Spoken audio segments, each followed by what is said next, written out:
Welcome one, welcome all. We are live. Peter Ferreri alongside my broadcast colleague this season, Tylor Sorensen. Hello, everybody, and thank you for joining us from beautiful Kenosha, Wisconsin at Carthage College, right offside of Lake Michigan. Tylor, it's going to be so exciting to work with you this season. It's going to be an outstanding season for this home Firebird squad, but starting right off the bat with a mere 3 points losing in the championship game of their conference last year are the Brits over at Albion College, and Albion's going to present quite a challenge, 52-0. We'll get more into that game last year. But again, it was a young Carthage squad. 17 freshmen or sophomores started last year for the Firebirds. They're all moving up a bit. And let's start, of course, with the new QB situation, getting the full-time nod, and that's going to be Bryce Lowe. Yeah, Bryce Lowe finally getting the full-time start this season after sort of coming in and out last season, being a backup. Went 41 of 65, 2 interceptions, 2 touchdowns with 390 yards. And in the backfield with him as well as A.J. Motley getting the rookie start. Only had 2 attempts last season, had a good 31-yard rush as well as their top 2 weapons. Both their starting receivers that had over 600 yards last season are graduated, I believe, and now they have Gibson, Groves, and Jackson Westmoreland. Groves is the only one that really had more than 50 yards. He had 69 last season, so it's going to be a young special team for this Firebird squad. Let's start with the nod of Bryce Lowe getting the start at quarterback. So last year, some sporadic play, now getting the helm. Talk me through as a player, what is it like to know, all right, the team is yours, we're starting off with a tough opponent, lead us to victory or lead us into this season. What's it got to be for Bryce right now? I think right now it's got to be those nerves. Those nerves are going to be difficult for him. Obviously, he did play a lot last season, getting that 65 attempts and playing for a bit. But to finally be able to say, okay, this is my team, I'm going to be the one running it, it's going to be interesting to see how he sort of navigates this team, because he's finally his time to shine.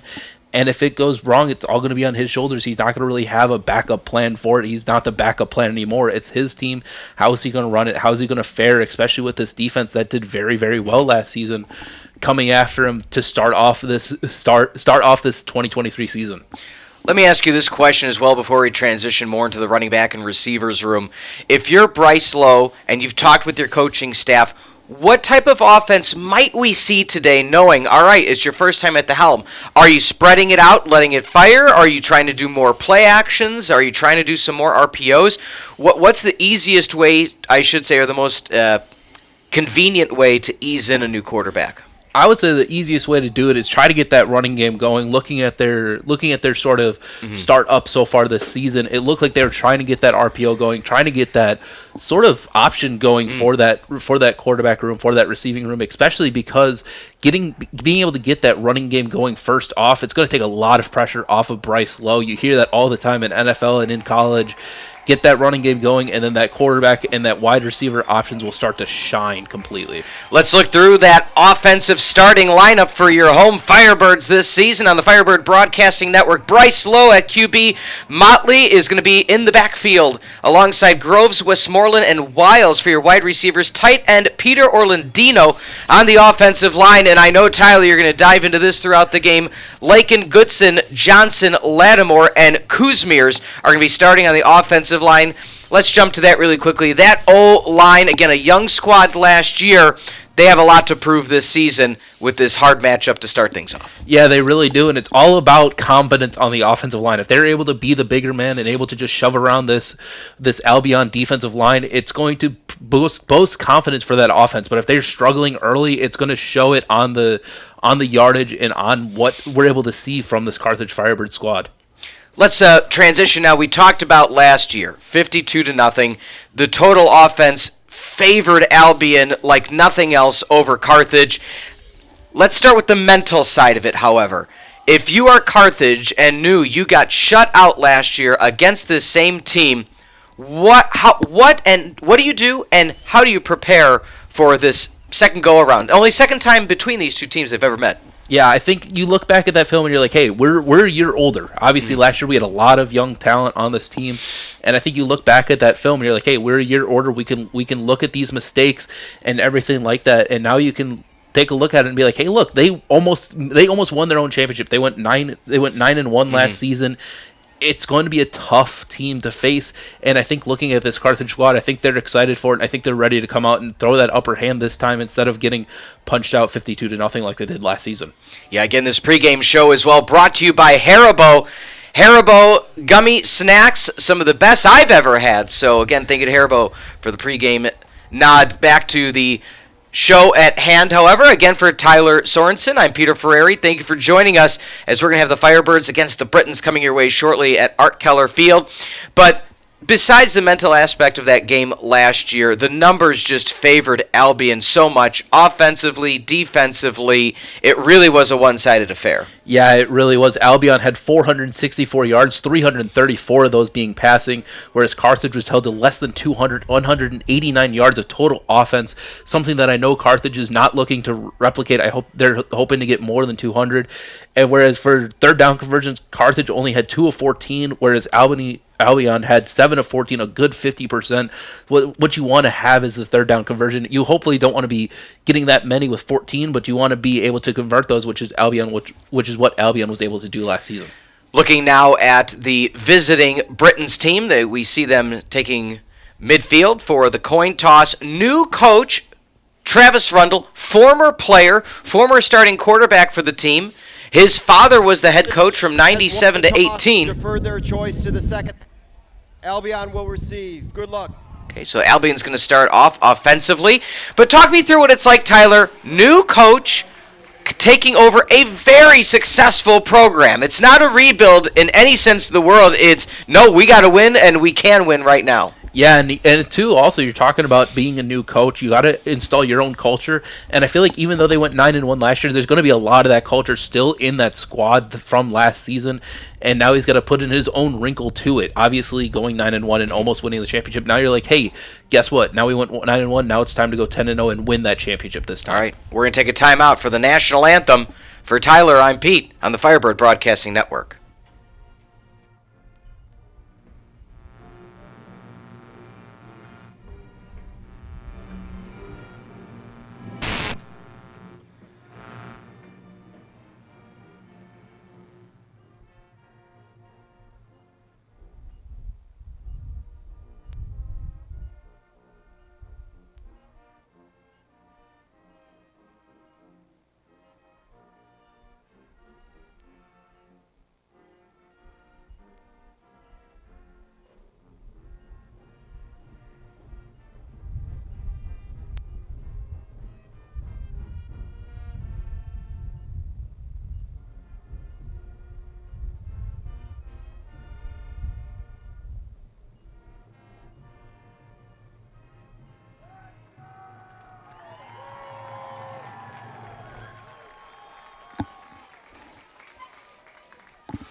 And welcome back to the Firebird Broadcasting Network alongside my broadcast colleague this season, Tylor Sorensen, former offensive lineman in his own right. I'm Peter Ferreri. Tylor, again, as we're looking at this Britain squad, lost by a mere few points in the championship game last year. Had a slim chance to make the postseason, didn't quite get there, but my goodness, do they have to play with a chip on their shoulder this year. Oh, yeah, they really do. You know that had to hurt them tough, going undefeated throughout the entirety of the regular season, only to lose that last game by a mere few points. You know that's going to be on their poster board, sitting in the locker room back home, and you know they're going to be wanting that title this time. Also, they are featuring a newer quarterback in his own right, had 2,000 yards in the air along with 19 touchdowns, and that's Luke Lovell. So both teams starting a newer quarterback. Yeah, both teams starting a newer quarterback, and especially, too, looking at the sort of what we saw beforehand, while they were warming up, both these teams sort of run the same offense, a lot of option, a lot of running the ball first. I think it's going to be a very exciting, and two teams that are very similar in their same right, even though they had a vastly different records last season. Lining up now are the Firebirds in their home red, black, and white uniforms. Shades of the 70s and 80s Atlanta Falcons right now, who will also be throwing out their throwbacks this year, very similar. Always love this color scheme for the beautiful Carthage Firebird squad here at Keller Field. And ladies and gentlemen, we're underway in your 2023 NCAA football season. Return back at the 5-yard line, finding a seam on the right. Oh my goodness, one man to bring him down, and done so. That's the kicker, Eric Antevich, out of Palos Heights, went to St. Lawrence High School, and the Viking faithful back home have to be happy about that open field tackle by the kicker. Oh, yeah. If you're Carthage and they already scored off of opening kickoff return, you know that's going to be a punch to the gut. Luckily, Eric was able to make that open field tackle and bring them down right about their own 45. Foul, face mask on the kicking team, number 36. 15 yards added to the end of the run. First down. A.J. Pryboy, the defensive back out of Munster High School, caused with the face mask. But my goodness, what a starting field position for Lovell and the Britons. They line up in a shotgun formation as that moves its 5 yards ahead. With the pause and move ahead, I thought we were doing shades of Tom Landry and the Cowboys where, they do the stand up and down. But anyway, 4 wide, to the right, 2 to the left. Running back at his right hip as Albion looks to set up things offensively. Might be a free play, and it will be. Handoff out of the shotgun to the right for about 3 yards. But a penalty already. Yeah, that's one thing that's rough, especially when you get to it early. You got to watch that ball, especially on the defense. Defense number 9, 5-yard penalty, replay first down. So replay of the first down. That's going to be called on Cristobal Gutierrez out of Naz Academy. No huddle for this Albion squad.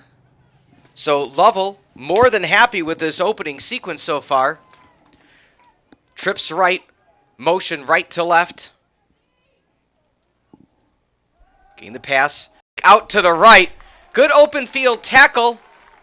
Not allowing any more. Looks like a gain of about 4, so make it 2nd and a long 1. Yeah, 2nd and a long 1, and especially with this Albion team, they want to go fast. This is a very pro-style offense, getting that option going and trying to make sure you can get those quick options very, very fast.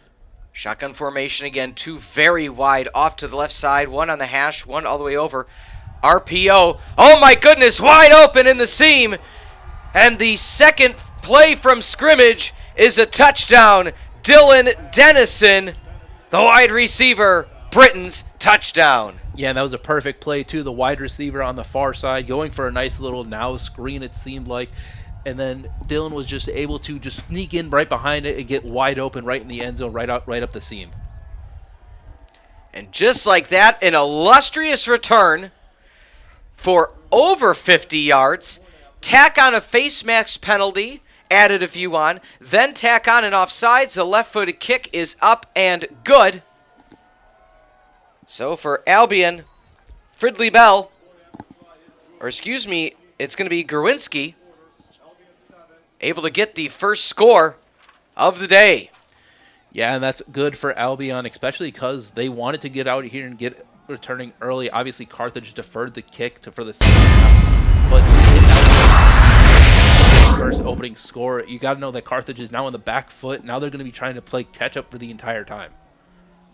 So here's a replay of that kick return that did so well. Good job to make that transition. James Bloomfield, my goodness, he outran his coverage in the sense, if you notice on that replay, where if he would have let his blocker get ahead and take out the kicker, that would have been 6 in its own right. But nonetheless, it is 7-0, and we aren't even 60 seconds of game time into this afternoon contest. Yeah, that's a great opening drive if you're an Albion fan. Just getting that score very, very early, just being able to get that, push on the gas, and now you just got to keep on doing it throughout the rest of this game. And the opposing kickoff sends the Firebirds back to the 5, making a move. Oh my goodness, another good return. This time for the Firebirds, number 30, Isaiah Bird, the 5'9" freshman out of Houston, Texas. Both teams, special teams, doing a stellar job. Did have a conversation this week with both the head coaches, and something that was discussed with Coach Dustin is your special teams, and he said, it's cliche this is what he said to me, of course, but he said, it's cliche when you sometimes hear, oh yeah, three faces of the game, three faces of the game. He goes, we truly work on our special teams, and you saw it right there in that return. Yeah, and it's one of those things, too, where a lot of people take special teams for granted, but hey, it can be a free 3 points if you get it, or it could be 7 if you get a muff punt or something like that, and it's especially something that you need to work on no matter what. Bryce Lowe with his first snap now. Shotgun formation, bunch off to the left. Delay a game, offense, 5-yard penalty, first down. Already a delay of game, so 3 penalties for Carthage has not helped defensively or offensively so far. So they're going to start 1st and 15. Yeah, and those are the nerves that we were talking about before. Bryce Lowe getting that delay of game, not getting everybody set in time, and is already down to a fairly bad start as a starting quarterback. Handoff in the middle. Swarming defense by the Britons. It might have been a gain of a yard, if that. Barely. It seems like maybe a gain of a few inches there. It's going to be rough, especially doing this sort of option style if you're running into a very tough starting forward from Albion who wreaked havoc last season. Yeah, Nick Fannin in the lineup defensively. All region last year, 15 tackles for loss and 6.5 sacks. When you have that in the middle of your defensive line, as you can attest, Tyler, you could build around that. Yeah. Shotgun, deciding to go with the handoff once again off the right tackle. Maybe a gain of a yard again, or just hard to tell, but nonetheless, it's now going to be 3rd down and a long 14, so 2 run plays to the similar spot, gaining a yard. Yeah, both of them gaining a yard, but like we talked about before, they wanted to try to establish a run, and so far it hasn't been working for the side of Carthage Firebirds, and it's going to be rough now. Bryce Lowe is now in a passing situation, so it's going to be the first time we're able to see his true arm strength and see if he's able to do anything. The Brits are the MIAA in their purple and gold. Roll out to the left, pass. That's going to be incomplete, not able to get the catch, but again, the pass was not near the far stick, and so it would have had to be a turn up the field, and not to say they were just looking to make a break on it, but didn't throw past the sticks. Nonetheless, we now sit at 4th down and 15. Yeah, and it's a rough 3 and out for the side of Carthage. Obviously, Albion came out and scored right away. So now you might not have been ready for it, but hey, now you're already down and you're giving them the ball back, and you saw how fast they scored the first time. And Kevich, the kicker and punter, he gets plastered. Oh my goodness, it's also going to take a Firebirds bounce, but Kevich got absolutely demolished. Personal foul, roughing the punter, number 10, 15-yard penalty, automatic first down. How about that? What a turn of events, Tyler. Yeah, turn of events immediately. Carthage back out on the field. Albion thought they were going to get the ball back, but a mistake by the Albion Brits. It's going to be a rough time, and you know he's going to be talked to on the sideline. Hey, do not do that, especially when we had a free 3 and out right there. Well, not only that, the second player, and I couldn't quite catch his number, but the second player came in and also was mid-air when the first contact was made. So it's more or less if the first Brit didn't hit him, the second one was going to. So my goodness, Carthage back on the offensive side. Now let's see what they could do. A clean set of downs. Game clock in their favor. Play clock trickling down. Let's see if they can get off time. Shotgun formation. Running back goes left hip to right hip. It's a keeper for Lowe. He finds the sideline to the right. And that's a solid 5.5 yards. Yeah, that really is a designed QB draw. It was blocked fairly well. Was able to get to the outside. Probably if he wanted to, he could have lowered his shoulder, gotten maybe another 1 or 2, but might as well save it for you got the whole season left. You don't want to give it all up right in the first game so far. Sure, and you also, I look at it in this respect, it's a non-conference game. You want to save yourself as well for conference play. A win would be huge, so we're excited for that. But nonetheless, we're lining up shotgun formation, 2 off to the left, 1 to the right. Waving back's the tight end. Low, quick out to the right to the aforementioned number 89, Pete Orlandino, the 6'3 junior out of Naperville.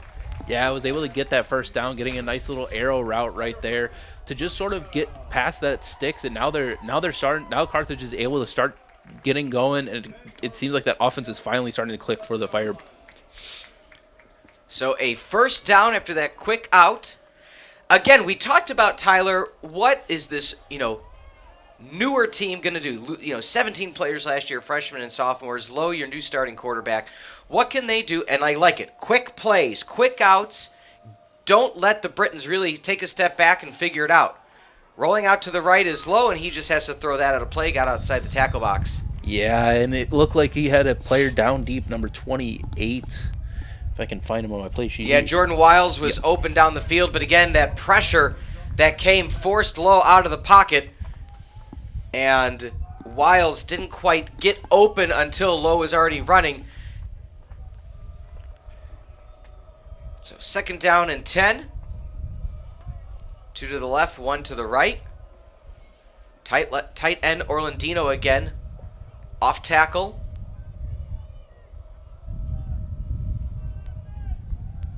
Lowe keeps it himself. Had a little bit of blocking up ahead, but got swallowed up very quickly by the Brits. That looks like that was Arjun Ishmaeli actually at quarterback. Lowe looked like he was at the wide receiver on this right-hand side. They had a different quarterback in. For a design QB draw, it looked like. I couldn't really tell what the number was, but I believe it was 11 in the backfield this time instead of number 3.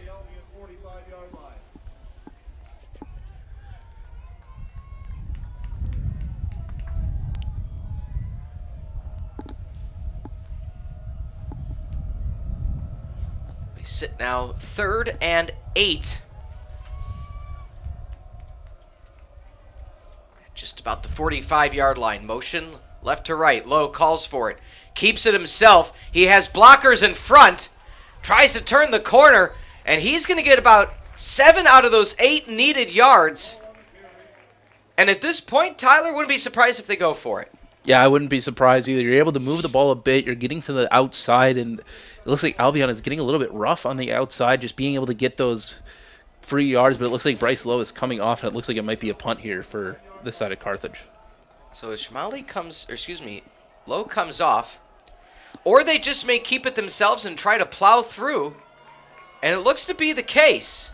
So in the backfield now, number 15 for the Firebirds, Emmanuel Burnett, the freshman out of Kansas City, keeps it himself and absolutely gets swallowed up. Loss of 2. Things get chippy. And not the result that the Firebirds wanted. Thought maybe switch it up a bit. But the Brits put everybody in the box and stopped that effort by the Firebirds. Yeah, they really did. And it looks like that now with Carthage on the back foot again, finally beat Albion getting the ball back with about 10 minutes left to go in the first quarter. They're going to be trying to score here again with how fast they scored the first time. So all of 2 offensive plays is what it took. A beautiful seam route. Play action. Off to the running back. That might be a live ball. Oh, they're claiming incomplete. That was a close one. It looked almost straight down the line. But again, as long as it's a little bit forward to where the quarterback's position is, that'll be an incomplete pass.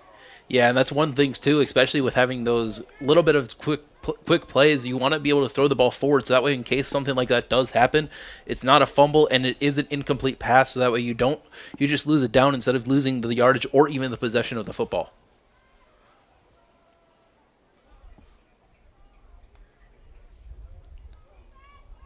Handing off to the right.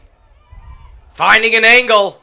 Cutting back in, then back out. Beautiful play by Philip Jones-Price. We talked about him leading the charge offensively in a beautiful run toward the right sideline. For Jones-Price, 600 yards and 4 touchdowns last year for the Brits. Yeah, and being able to get that outside leverage. Now he's substituted out, but it looks like it's going to be another run to the right. Yeah, pistol formation. Receivers to the left. Carthage able to run that one down. Again, there wasn't a lead blocker in front of him, so kind of an off-balance attack. Try to catch Carthage off guard to no avail.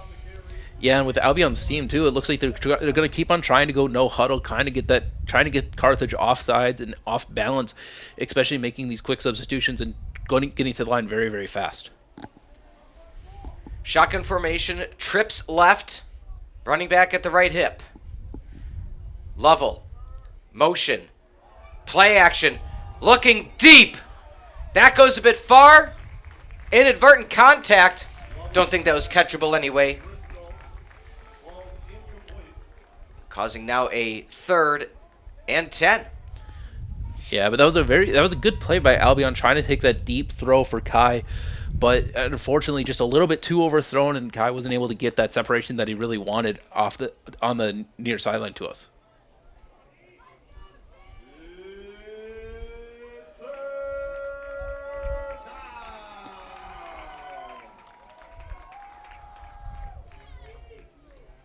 Linebacker blitz. Lovell looks deep again, overshoots his receiver. Jeray Robinson was open.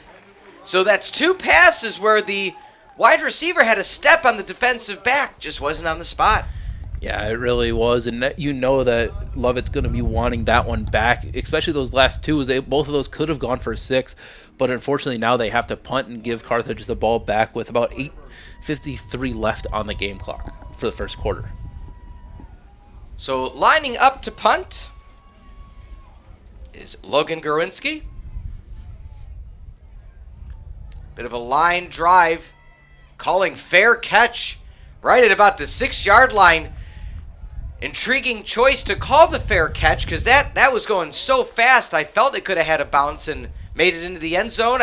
Sometimes you hear the adage, if it's past the 10, you let it go. But again, you being a player and coach, your thoughts on that fair catch? Yeah, if it was me, I would have had us try to go. I would have the returner try to get it out of it because, especially with it being a spiral kick like that, it would have gone forward. It looked like Albion though was there to down it near the end zone, so maybe the returner was thinking about that and trying to get a little bit of a better field position unless it was down by like the 2 or something like that.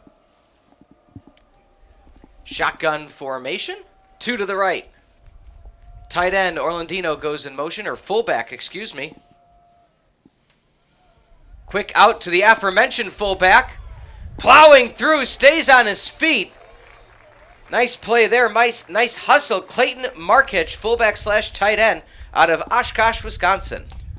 Yeah, great play by them. Getting able to get about 5 or 6 there for the Carthage Firebirds. And a nice opening play, getting them away from their own end zone and near the 15 now. Carthage has settled down, I'd like to say. Yeah, they really have. Lowe is finally feeling like he's finally coming to his own, especially trying to run this offense for the Firebirds. 5 Brits right on that defensive line of scrimmage, 3 in the middle. They all come in, converge on the outside. Great job defensively, number 9, Alex Olenek out of Pinckney, Michigan. Yeah, that's a great play for the Albion Brits, being able to control that edge right there. But if you're Carthage, you want to try to get that close up. It looked like he was able to get that outside edge, but it looked like it was just a swarm of gold and white right there with no room to move.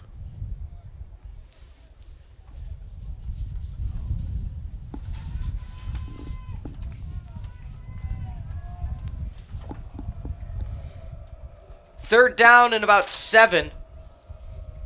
Tight end motions to the right, looks for that quick out, finds the quick out. Orlandino might have rolled forward and does get the first down. That quick out pattern, whether it's to the left or right, has really favored the Firebirds so far. Yeah, it really has. Being able to get that quick little motion, being able to throw it there right away, making sure that he's open enough to be able to get it. And now the Firebirds are on the move, trying to get another first down with their second in a row. Halfway through the first quarter, Tylor Sorensen, I'm Peter Ferreri on the Firebird Broadcasting Network. Thank you for joining us on this Saturday afternoon. Handoff, trying to bounce it out to the right, and the run game non-existent so far as the defensive line has done nothing but snuff out everything that Carthage has tried to do. That one, Larry Platt, the defensive back, coming in to help make the tackle. Yeah, they really have. The defense for Albany for the Gold has just been insane, especially with that front 4 being able to get penetration and being able to just make plays in the backfield and make it seem like they have nowhere to go and just swallow it up right away. Out of the gun, 2 wide to the left. About 10 yards they're giving him. Now they're coming up to the line. Let's see if Firebirds take advantage of it. Timeout, Carthage, their first of the half. And timeout for the Firebirds. So Tylor, talk us through so far your perception of what, and we'll start with the visiting Brits. Outstanding opening sequence, and there's no other way to say it. Kickoff return over 50 yards. 2 plays later, seam route on the right side for a touchdown. However, kind of come back to earth in the last 2 possessions. Yeah, they really have. It all started, too, with that roughing the kicker on the punt from Carthage. Ever since then, they sort of been a little bit shaky, trying to go too deep, and it just looks like that Lovett just fired a little bit with it. As we see here on the replay, it looks like, oh, this is a touchdown. Yeah. Perfect touchdown right to the seam. But since then, they've been sort of misfiring, and Carthage has been trying to take advantage of it, getting those first downs, getting that little bit of a push there. But it's been so far all the Brits so far. Yeah, Sam Purcell, because again, you talked about your prowess as an offensive lineman. The center did an outstanding job blocking in the pass game and in the run game, springing free his teammate. Outside looking for Orlandino again. They snuffed that one out, and I'm pretty sure that the adjustments have been made as the sophomore defensive back Mitch Raphael out of Holt, Michigan, eyed and snuffed out that out pattern that Carthage has been doing time and time again. Orlandino not able to get it. Yeah, they really have. It's one of those tougher routes to defend, and if you're able to do it well, you can get away with it very, very quickly. But now it's 3rd and 10, and it looks like it's going to be trying to be another pass down the middle. Looking on the right side, bit of a fade pattern, and that one sails out of play, uncatchable, forcing a 4th down. So every time, Tylor, that Carthage gets a little bit of momentum, gets that first down, it seems just the deep passing game, or I should say anything but your quick outs or swing patterns, just haven't found their groove yet. Yeah, they really haven't, and it's something too where it's like you got to take a look at it. Obviously, you're not going to be going for those deep plays every single time, but you need at least one of those to hit. And so far, nothing has hit for the side of Carthage Firebirds. Only thing that really has been is those quick outs and those quick passes. The run game has been weak, and so has the deep passing game. Almost a run into the punter again. Beautiful punt, retreating. It touches his fingertips. He's able to retrieve. Coming back near sideline and knocked out of play. A close play for Devin Fridley Bell. Almost disastrous, but again, that's based off of the outstanding punting of Aaron Enkevich. My goodness, the St. Lawrence product sent it to the moon. Yeah, not to mention, too, long snapper Tanner Ludwig was able to force him almost out of bounds, was able to get very, very close to him, and was able to make sure that, hey, he's not getting much further than to their own 33-yard line. Lining up in the gun. Lovell. Running back Jones Price behind. Pistol formation. 2 to the right. Offset for the tight end. Straight handoff. Coming down from behind. Swallowed up defensively. Very nice play. Nowhere to go. That's helped out a lot by defensive linemen for the Firebirds. Number 94. I don't have 94 on my roster, so we're going to have to figure out who that is over the middle. We'll just call it The Rock right now. The Rock's former number back at the U. Play action. Going deep. Good defense. Oh, my goodness. What a snag by number 88. Devin Fridley Bell making up for that muff punt. Yeah, really much though. Great coverage for the side of the Firebirds, but just went up and got it. And it looks like 94 is Connor DeWan Jr. from South Leon, Michigan, and just made the play a few plays ago. But unfortunately, Albion was able to clean up for it. And that's a false start for number 94 right there as well. Oh. So we'll get to that in a moment, but looks like a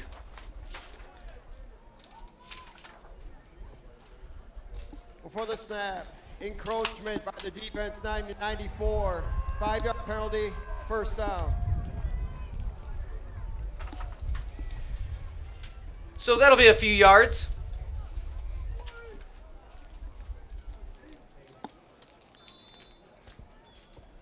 1st and 5 now.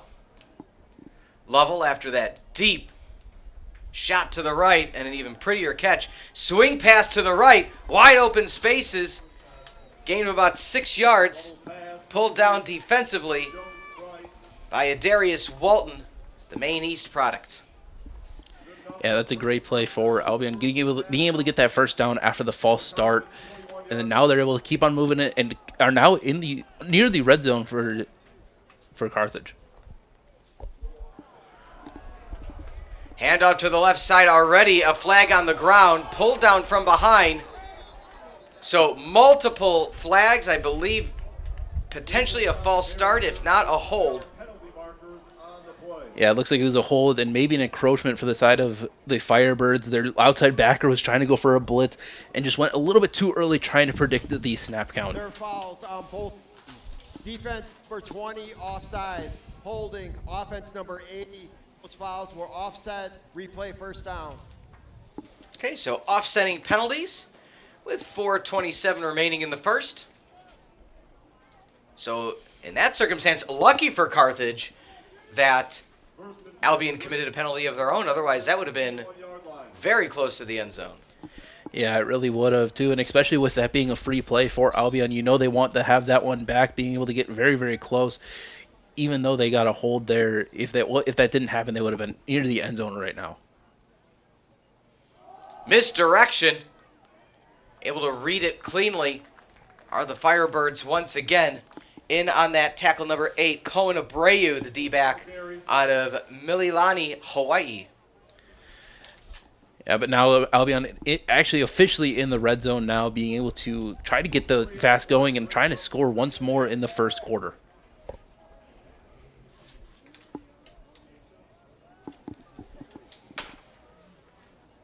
Too wide to the left, press coverage for the receiver, swing pattern. Tight end screen off to the right. Outstanding job defensively for the Firebirds. Reading that out, number 6, Chris DeVito, the linebacker out of Rolling Meadows. Not allowing that to go anywhere. This looks like a Firebird is down right now. So while they reset and check on the defensive player, again, anytime Albion has gotten a bit of a break, whether it's a long pass, a long run, minus that opening sequence, immediately Carthage is stopped. Yeah, it really is, and it looks like Albion is trying to go a little bit too fast, a little bit too hard. Carthage being able to clean up those little bit of mistakes here and there. Obviously, they had a few plays earlier in this quarter with the offense and with penalties, and so far too, they've gone offsides a bit. That's one thing. If you're a coach, you got to harp on. You got to be able to watch the ball if you're the defense, and it's going to be. As long as they're not able to do that and they're able to get those free plays, you know Carthage has been doing fairly well, especially as a team so far. Great coverages on multiple passes. It's just unfortunate that some of those times it's been caught, whereas it seems like it shouldn't be. Looks like number 95 is back on his feet. Reed Stilson out of Kalamazoo Christian. So good to see Reed walking off under his own accord. Yeah, it really is. Injuries are always the worst part of football, but at least he's able to get up under his own accord and able to walk off completely for the Firebirds. Again, you being a former lineman yourself, you know, sometimes you get caught in those trenches with the screen pass, and it's wide open spaces for opportunities of injury, so let's hope he's going to be okay. 5 wide outs for the Brits.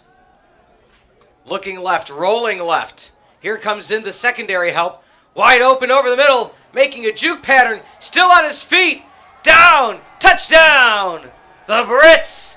What an outstanding sequence. Kai Bristow, the senior wide receiver out of East Lansing, puts the Brits back on the board. 13-0 over the home Firebirds. Yeah, and it's making up for that first incompletion that Lovett had, being able to just overshoot him a bit. Finally was able to get him the ball and was able to make some moves. It looks like Carthage was going to be able to tackle him in the open space, was able to maneuver his way towards the end zone. And left foot up and good. Number 87, Logan Gruinski out of Niles, Michigan. Again, you got to give credit where it's due. Lyle Lovell rolled out to his left. A defender peeled off. So as you see here, the defender who is supposed to be in that area peeled off, and just a great missed tackle by DeVito. So DeVito had that amazing open field tackle on the tight end screen. Couldn't bring down the wide receiver of Bristow. But again, you probably saw what I did, that the receiver's defender peeled off to try to stop Lovell on the scramble, left him wide open over the middle. Yeah, and it's unfortunate too, especially when you think, okay, now I got him, and then there's just one guy that always leaks through right behind him. And unfortunately too, with that Carthage defensive line, all four of them were getting blocked fairly well by Albion's offensive line. Was able to get some space for their quarterback, and it didn't seem like there was a defensive lineman 5 yards between them as he started to roll out.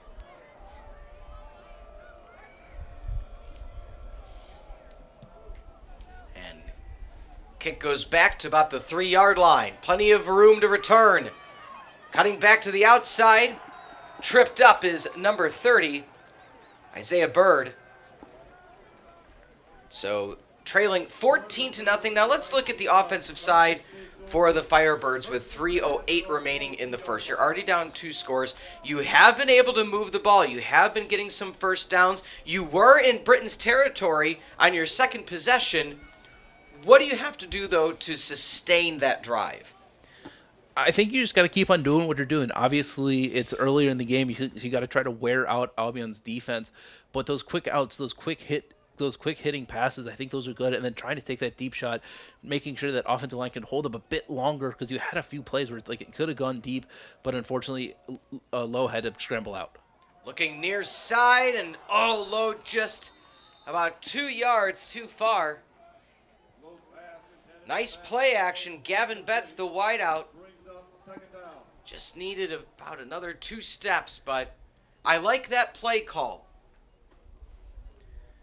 Yeah, getting that play action, getting that deep threat too. Gavin was able to beat his defender, but just a little bit overthrown, and Lowe wants that one back, because that easily could have gone for 6 right away.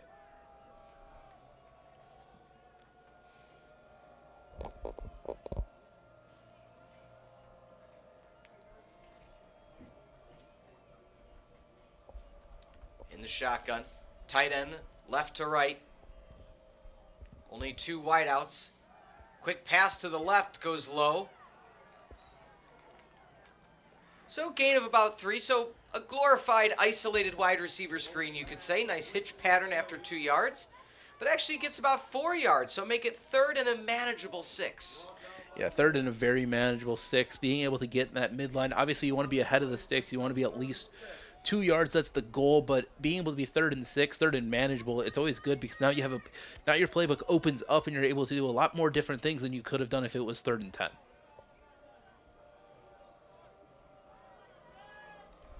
Trips to the right. Roll out. Looking for the seam and just having to throw it out of play. Once that rollout started, you saw all 3 levels of the defense just immediately converge and not allowing any lanes, and there was no short check down on that play in the route tree, and neither was anybody going past, you could say, 10 or 15 yards. It'd be different if one player was streaking down the sideline or in the seam, but they all had an out pattern called. No dice, 4th down. Yeah, no dice, and especially with that too, you always like to have somebody trying to go deep, especially if you do have to end up throwing to him, especially if it's far away. A blocked punt picked up defensively, and that'll be a scoop and score. The Britons pouring it on. Number 18, Cameron Moore, out of Van Buren Township, Michigan, with a special teams touchdown for Albion. Yeah, and you were talking about it before. Special teams is the key to the game, and we just saw it right there. A blocked punt going for 6. I've seen that multiple times in my career. One that pained me very hardly with the Green Bay Packers, but now it pains Carthage. Even though they didn't even give up an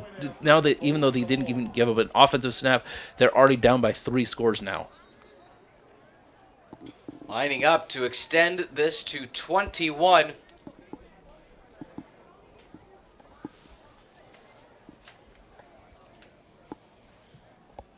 Logan Gruinski up and good. We talked about the importance of special teams early on. A massive return to set up their first touchdown. Offside, defense number 9. Penalties decline. The try is good. But then they had another look at this muff play. Diving in, number 6, Greg Piskonik, the D-back out of Brother Rice High School. An outstanding play. 21-0, the Brits lead. Yeah, and you know, for Carthage, this is not the start that they wanted. Already down 21 with only in the first quarter too. You know, they wanted to try to come out swinging, but it looks like Albion is trying to repeat last year's performance that they did, almost even better than what they did last year. Let it also be noted, if you look on the near sideline, A.J. Motley, starting running back, is already out of the game, it looks like. Helmet off, sock off, shoe off, ankle wrapped up in ice. So already a blow for the starting running back for the Firebirds. Letting it bounce, picking it up off the shoelaces. Cutting back outside, reversing field. Make sure there's not a block in the back. Finding a seam, tackled from behind. So the kick return game, a bright spot. Isaiah Bird out of Houston, Texas, another outstanding return for the Firebirds. Yeah, that's one thing that the Firebirds have been able to do, getting those nice returns, even though it really has only been 10, 15, 20 yards. They've been able to make some space, and it even seemed like it's just one more block. They just need one more block to be able to beat it. And now it looks like it's Carthage time in the offense, and it looks like it's a new quarterback setting in for the Firebirds right now with Loa as a wide receiver. Yeah, again, we saw this formation. This is now the third time today. RPO, handoff to the left, looking for a seam, breaking through, all sorts of room for number 37, Amari Gilmore.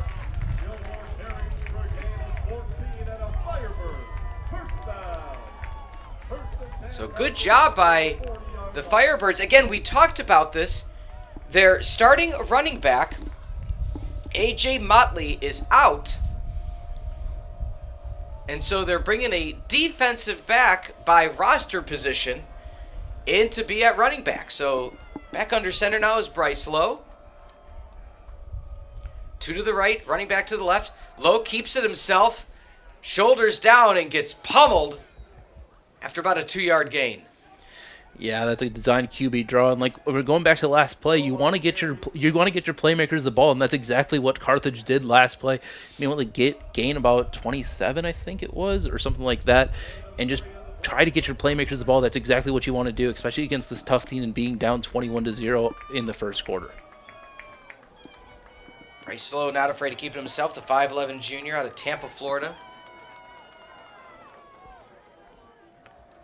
Running back goes from right to left. Again, Amari Gilmore, the freshman. There's the handoff again to Gilmore.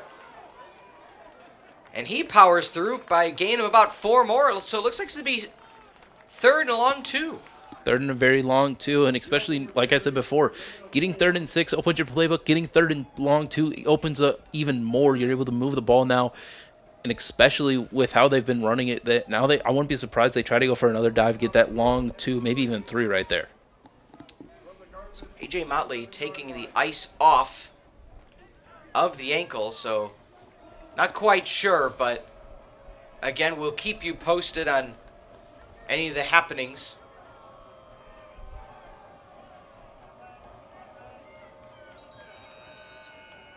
And at the end of one, That is the end of the first between quarter. special The teams, quarter offense, being and extended by 1 defense. minute for Your Waterford. score, the visiting Britons 21, the home Firebird 0. We're going to take a quick timeout. Quarter 2 coming your way on the Firebird Broadcasting Network. 21, Carthage 0.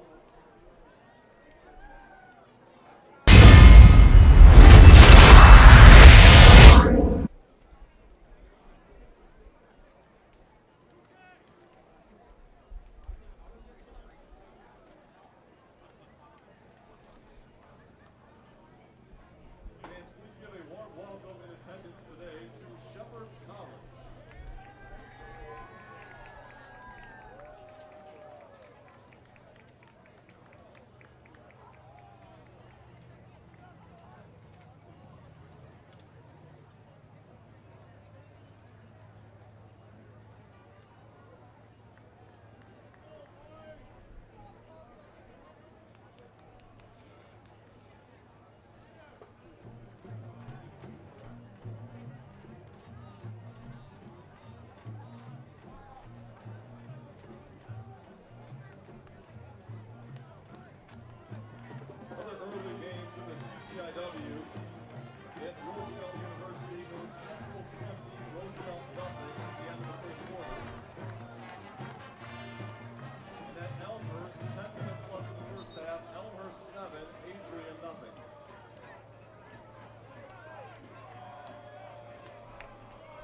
And we're back. Firebird Broadcasting Network keeping the draw himself, trying to bounce it to the right. Absolutely nowhere to go. Once again, that was 16 Nate Nadeu. Burnett's on the carry, brought down behind the line of scrimmage. Brought down behind the line of scrimmage. So a lot of designed quarterback keepers, Tyler. Just not a lot of success. Yeah, it really hasn't. We saw a little bit of success right before the end of the first quarter, and it looked like that Albion was able to take that and be like, hey, let's make an adjustment for it, and now they finally were able to stop it, and now it's 4th down, and a punt is going to be away for the Carthage Firebirds.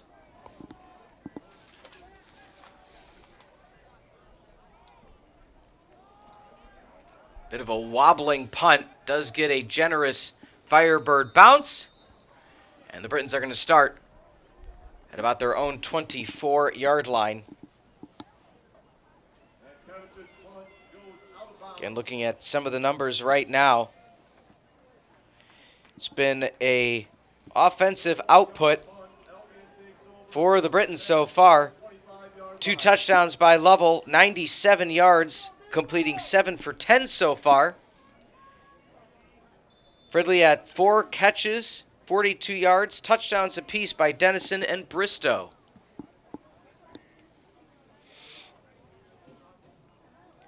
Play action rolling out, looking mid-range. Oh, beautiful catch right in the breadbasket by number 81. My goodness, on a dime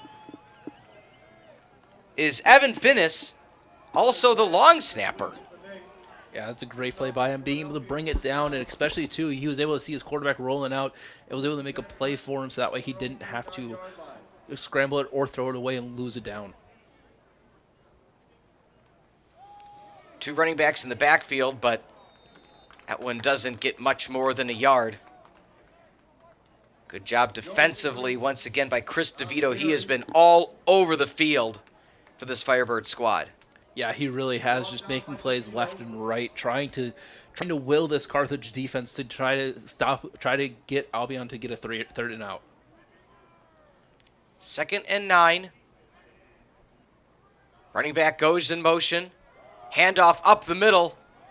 Spinning out of the tackle, but still getting pulled down from behind.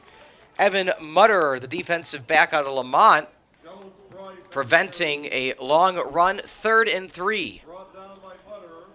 3rd and 3, and if you're Albion too, you're seeing that the run is working, the pass is working. Now you have your whole playbook is opened to be able to use. Both running backs come out of the backfield, right over the middle. Once again, good seam, just sitting down in traffic, giving Lovell an opportunity, is once again number 81, Evan Finnis.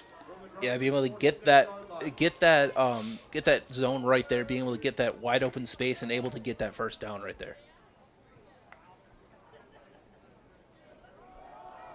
Handoff up the middle. That one snuffed out, and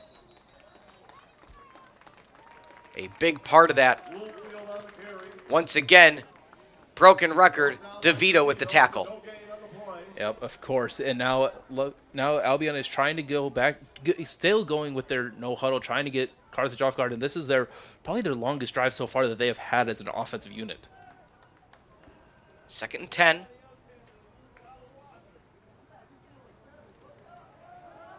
Bit of a pass out to the left. He's got the angle. He's got the speed. Pulled down from behind. Nice job nonetheless by James Bloomfield.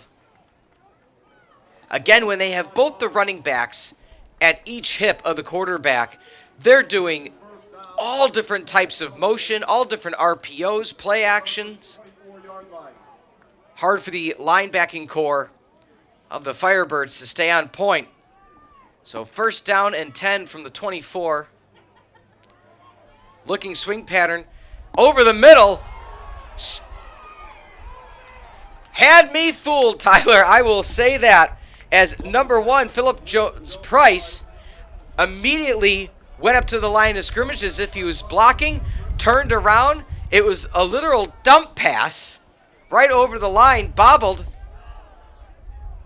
Now first and 10 from the 11. So they need 11 to get a touchdown. can still get a first down without getting a touchdown.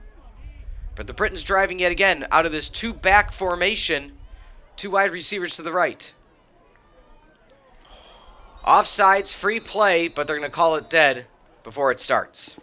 Yeah, and you know that's the tiredness for Carthage coming in right there. This is one of the longest drives that Albion has had today so far, so you know they're tired, and you know that's a free 5 yards that Albion really didn't need with how they're being able to move this ball so far. Neutral zone infraction, defense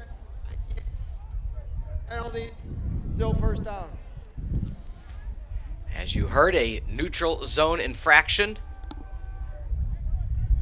Right now, Cristobal Gutierrez, the defensive lineman, holding his left knee on the sideline. So that'd be another key loss for this Firebird squad in their opening contest of the season. Again, two-back formation. A lot of misdirection happening. Here comes the blitz. Keeping it himself and getting down to about that 1.5 yard line. So, I did say they could get a first down without getting a touchdown, so here comes in that opportunity. Second down and a half yard to go from the 1.5 yard line.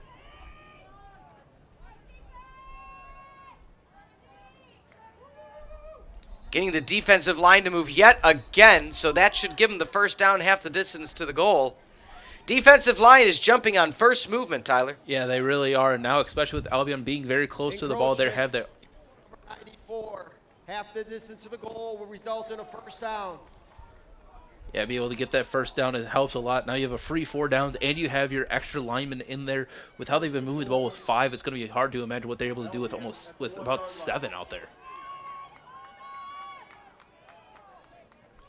Bunch to the right. Sitting back, handoff, another whistle. Carthage may have jumped again. Oh, it's a false start in the offense. Offense number 50, 5-yard penalty, still first down. I guess you could say, Tyler, you being a former lineman yourself, sometimes it works so well on the other way that it gets your teammate. Yeah, it really does, and that's starting left guard too. You know he's going to be talking about that when they get to the sideline. But it is very tough to be like, hey, okay, we're going to go, and it's, especially when you're trying to get them to jump, sometimes you end up moving because they moved and you think that they jumped off first. So same formation. They're keeping with the same personnel. They're going to try to just pound it in from about 5 yards out. But the swarming defense of the Firebirds, 10 out of 11 players on the spot. So the Firebirds forcing a second and about 5. Yeah, 2nd and 5, and it looks like they're not changing it up, but they're moving the offensive lineman to the left, being able to give sort of a heavy left look and trying to, I'm guessing, just going to try to run down that left side and just try to outpower the Carthage Firebirds defense. Haven't seen a lot of quarterback keepers so far. Let's see if it's here. Hands off, does try to go left, as you stated, but standing tall yet again, swarming 4 Firebirds on that play. And now it's going to be 3rd down. Believe they're going to give him about a yard. So 3rd and 5. Similar situation to the last touchdown. If it wasn't for a breakdown in coverage and a missed tackle, you could have prevented that 3rd touchdown. Carthage, bend but don't break. Let's see if they can hold for one more. Lovell takes a snap. Looks right. Nothing there. Hit. Throwing too far. No flags on the play, and that's going to force 4th down, and it looks like they're going to kick. Yeah, that's great for the Carthage Firebirds, even though it looks like tensions are starting to get a little bit hot for the Carthage for Carthage there. But yeah, they finally was able to get it, and like I said before, those free 4 downs, if you didn't get that false start for the side of Albion, they would have another score. But luckily, Carthage got a little bit of a break there finally. Some things are starting to break their way here in the 2nd quarter. Field goal with the left foot up and good. That'll extend the lead 24-0. The Brits lead with 8:26 until halftime. Again, stick around for the halftime report. That halftime report will be brought to you by Palmer Motors. For all of your vehicle needs, go to palmermotors.com. So stick around for that halftime report when we come up. But And it on the health front, however, it does look like Motley has put on the cleats again. Not sure if they're going to let him back in, but at one point was no helmet and sitting with ice. Looks at least he's suited up again, so we'll see if he gets the clearance. But for Carthage, there's a replay of the field goal. Gurwinski, good yet again. So Gurwinski lines up to kick off. Back to retrieve the kickoff, who's been outstanding today for the Firebirds. Isaiah Bird has done a fantastic job. Yeah, he really has, trying to make stuff work when it seems like there's almost nothing there. Let's see if we can do it again on this kickoff.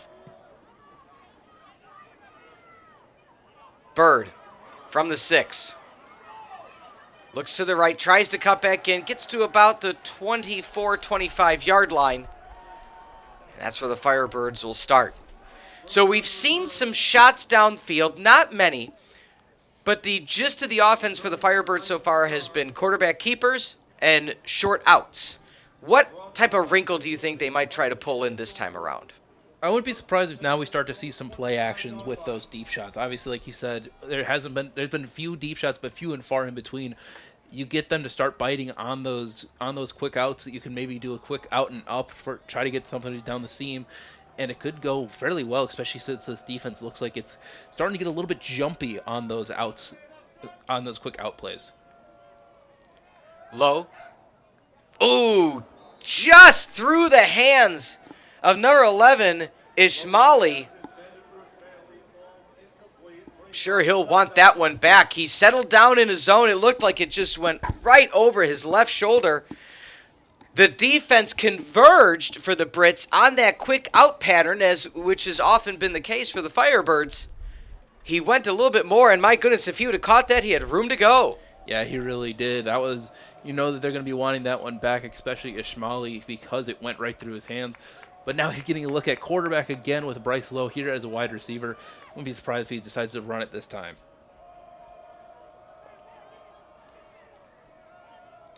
Ishmaeli keeps it himself, breaks one tackle, but swarmed by 3 Brits. But there is a flag. So we'll wait and see what the official call is. Not quite sure if it was a face mask or not, or a hold. All right, they're talking to Coach Illegal Rundle. Shift on the offense. 2 players in motion without resetting. That penalty is declined. 3rd down. So don't want to say surprising to turn down that penalty. It would have made it 2nd and 15, but again, you get the 3rd down and a long 10. Yeah, you get a 3rd and a long 10, something that the Carthage Firebirds have not been able to really convert all that much. They haven't really been, I don't think they haven't been able to convert a lot of very, very deep passes. It's going to be difficult for Bryce Lowe here, especially with the Brits being able to realize, hey, it's going to be a deep pass more than likely. Low out of the gun. Play action. Looks for that seam on the left side, and a nice catch. Outstanding catch by Argent Ishmaeli.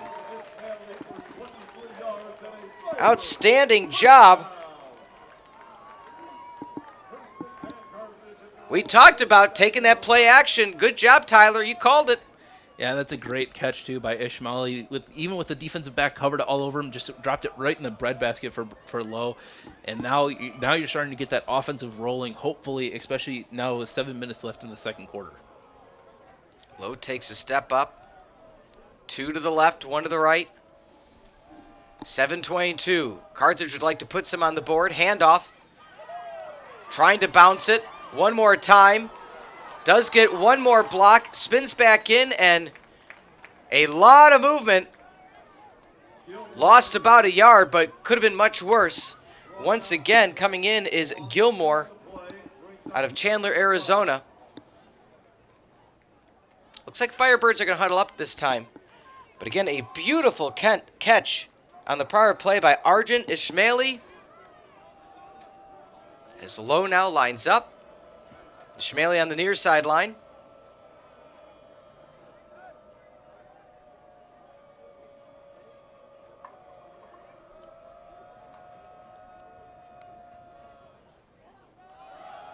Handoff to the right.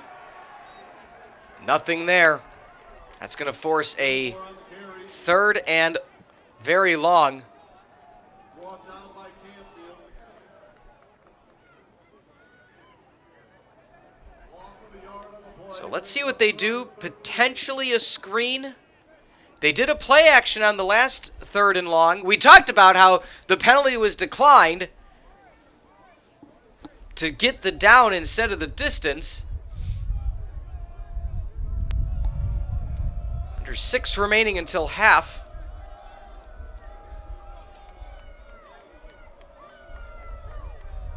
Look for Orlandino's safeties playing very close. This is a time to take a shot. They do! It's a catch! Beautiful post pattern by number 81 for the Firebirds, Gavin Betts. Yeah, it's a great play. Nice play call, making sure, like, hey, we got to get past it, and you do. A great ball and a great catch by Gavin. He still had a lot of room to run. If it was led a little bit better, it could have been going for 6. But, hey, you'll take what you can get, especially getting that 3rd and 12 converted for a nice first down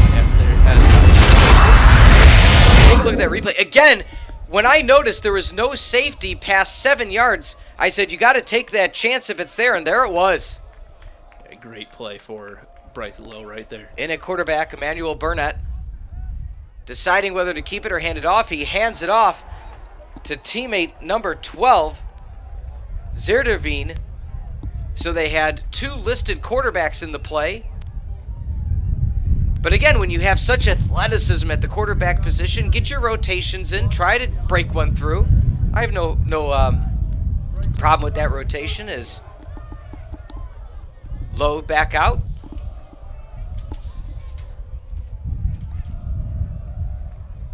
Britons still have that taste in their mouth, they said, of losing the championship game.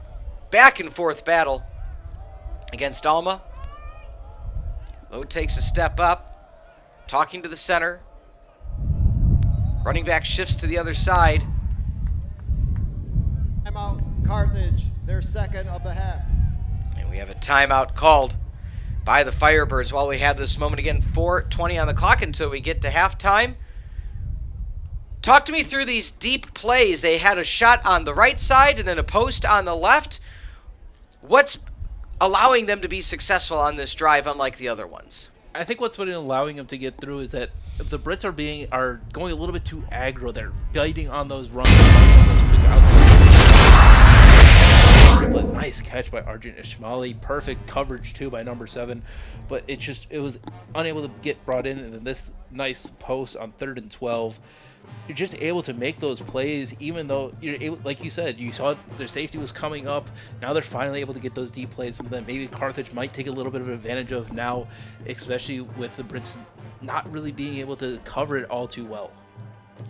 And I also like to say, you're never out of any game. You know, you look at the situation right now, yes, it's 24 points. You get a touchdown before halftime, you're getting the ball in the second half. Completely different ball game. If you're able to register a touchdown, sure you don't want to have to settle for a field goal. You're getting close to range right now. But you don't want to have to settle if you can get 6. 2nd down and 12. They have thrived off of the plus 10 yardage for down and distance. Keeping himself. Blockers in front. Putting his shoulder down is Ishmaeli.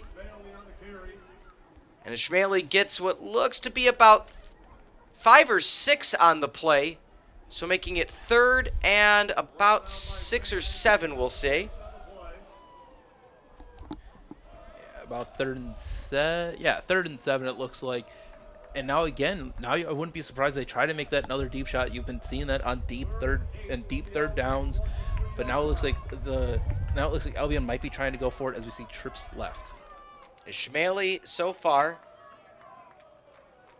2 catches for 26 yards, 3 for 3 passing. Lowe looks left, corner pattern, receiver open, touchdown, Firebirds! Their first touchdown of the season, outstanding pattern, saw it the whole way, Jordan Wiles gives them 6.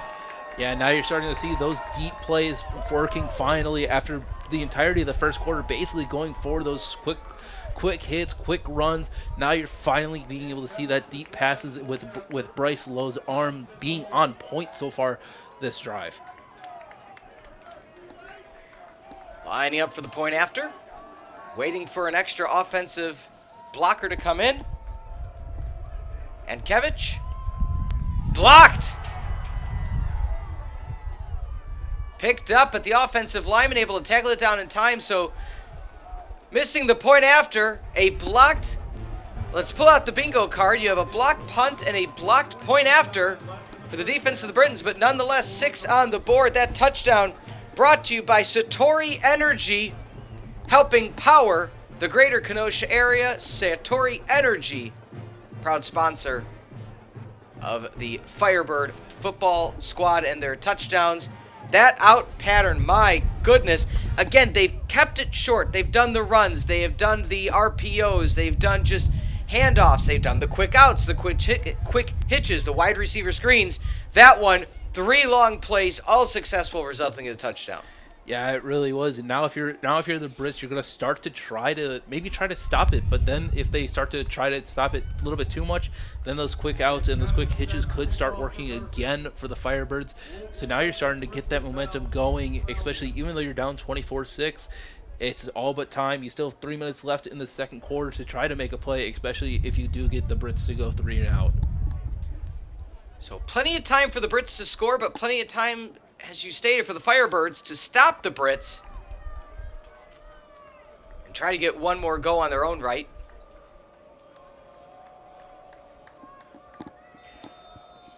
So Eric Ankevich,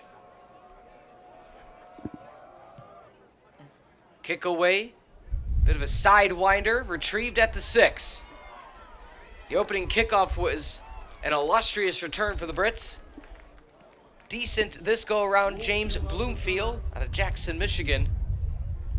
And the Brits are going to set up. So the Brits, again, one of their 3 touchdowns was a special teams touchdown. Their first one was a breakdown in defensive coverage on a beautiful stop. As we take another look at that blocked punt. Luckily enough, Mankiewicz, as you were able to see, was able to slow down the defensive back. Otherwise, that could have been disastrous for the Firebirds. So, handoff over the middle. Right now, in at quarterback is Xander DeSense, the junior, has taken over under center for the Brits.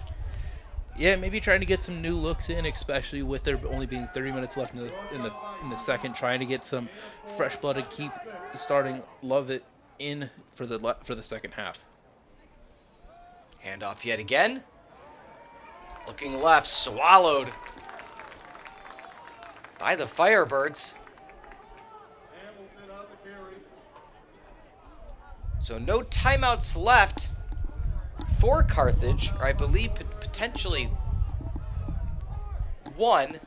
Loss of a yard. It's 3rd and 7.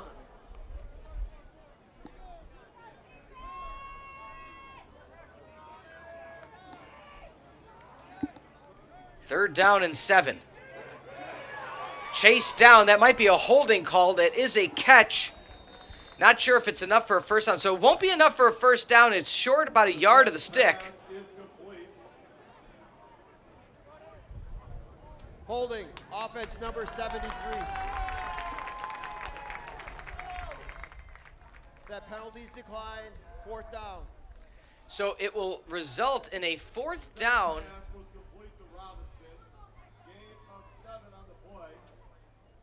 So it's going to move up. So we're just waiting for the yardage marker to move. So a penalty was declined. So it looks like it's going to be 4th and a yard, but they're still going to send out the punting unit. And you called it, Tyler. Not only did the Firebirds get a touchdown, they've now forced a 3 and out. Yep, 3 and out with just over 2 minutes. We're hitting the 2 minutes mark. So they're going to get the ball back with a little over about 1:30 left. And if you're able to, that's a great amount of time for a quick 2-minute drill. Get that drive. You do only have 1 timeout, so it's going to be a lot of passing plays. but if you're able to stop them, could go well for Carthage. Illegal substitution on the defense, 12 player penalty, results in a first down. Self-inflicted wound for the Firebirds, a mishandle of a defensive substitution. So they had just forced a 3-and-out. What one may say had the momentum really going in their favor. 5-yard penalty against Carthage. And a 5-yard penalty now puts the Brits back out near midfield with 1:40 of their own. Still coming out under center is going to be number 14, Descents. So it might just be 3 more handoffs to try to get into half. Yeah, I would be surprised if that does happen for the Brits right here. And there's the handoff. For Firebirds making the stop. Joe Price on the carry. Again, just a lot of small mental mistakes. I know it's the first game of the season, but, you know, so Albion decides to take a Reset the timeout. game clock to 1 minute, 13 seconds. So- 1:13, thank you. Interesting approach, Albion taking a timeout. My only thought is maybe, so I believe that to be their first timeout. My only thought being maybe they're going to try to take a shot knowing now they have, 73 seconds left until halftime. Maybe now, okay, let's take a few shots, see if we can get in field goal range, but then not allow Carthage to have any time left of their own. Yeah, I wouldn't be surprised if that is the case here. You are still up 24-6, but it looks like the momentum was starting to swing a bit in the Firebirds' favor, and especially, too, they're going to receive the ball. I believe they are receiving the ball in the second half for the Firebirds, so if they were able to score there, they could have got a quick back up to 20 points, but now with them totting back out the offense again after that penalty, it's going to be rough for the Firebirds here to keep that momentum going.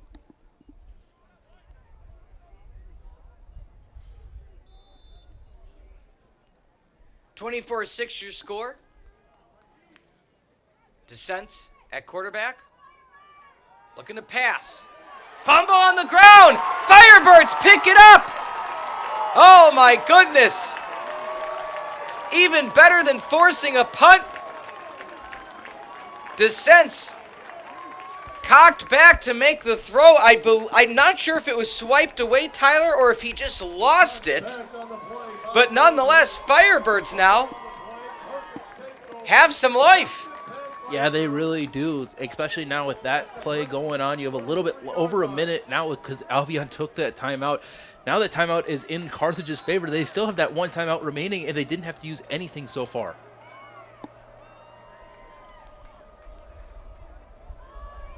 Firebirds down 2 scores. Low. Looks left. He's got a receiver. Pushing off. That should be a penalty, and it is. Low taking the mindset. He's been, not this pass drive, the pass drive on point for all 3 of his throws, but preceding that had been a bit Pass overthrowing. interference, defense number 0, 15-yard penalty, automatic first down. So look at that, 15 yards tacked on. What a turn of events for the Firebirds. Yeah, it really is. That momentum is really starting to swing for the Firebirds, and now they still have over a minute to try to get down here and score.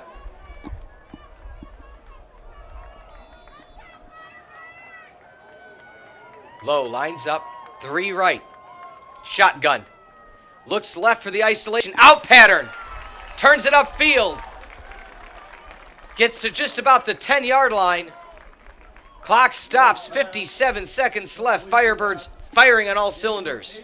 Yeah, they really are. Now they're at the 10-yard line. I believe they still have enough. They can still get a first down here before they have to score, which is a great position for the Firebirds. If you're able to get that first down, you have a free 4 more downs to try to get another 6 on the board. Trips right, shotgun formation. Running back 47, Jay Oliver, the running back out of Detroit. To the left of Low, isolated left, looking fade pattern, 2-on-1. That's going to be picked off. So Low throws into double coverage. Oh my goodness, I bet he wants that one back.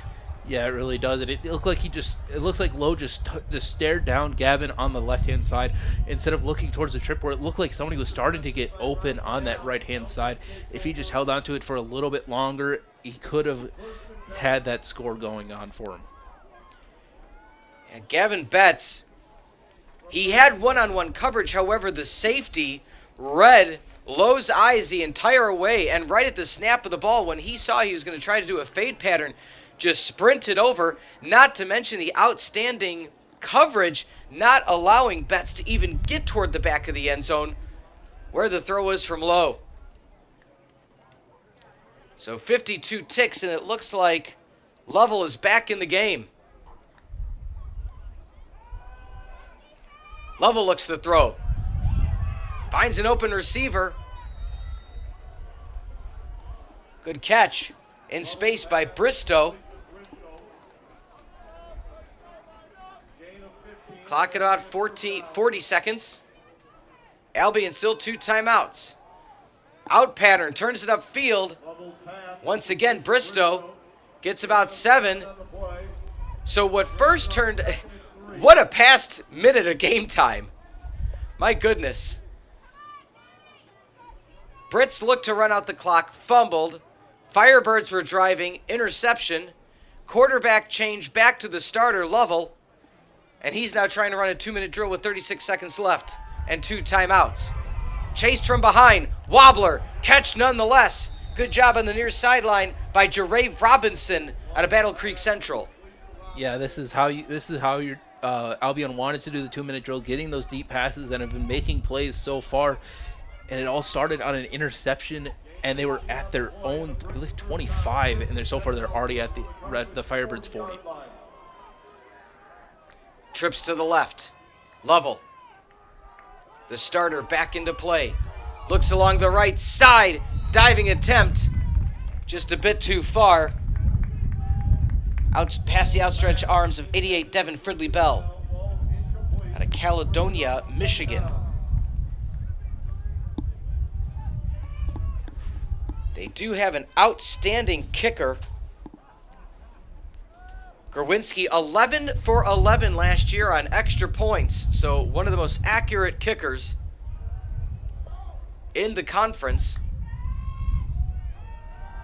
Lovell looked left, looked right, checks down to a screen, and just getting out of play.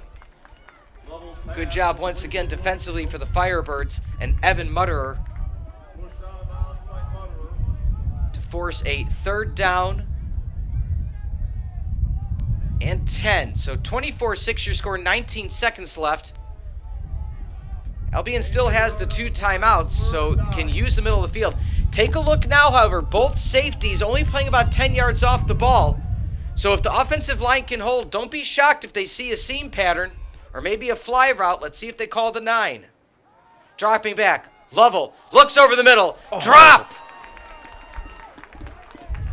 Dylan Dennison turned his head, Tyler.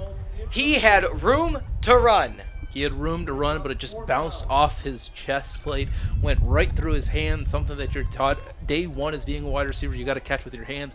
Unfortunately, he ended up trying to catch with his body, and now it's 4th and 9 right now for Albion trying to score with the last second, 15 seconds left in the first half. Yeah, with 15 seconds left, not surprised they're going to go for it on 4th and 10.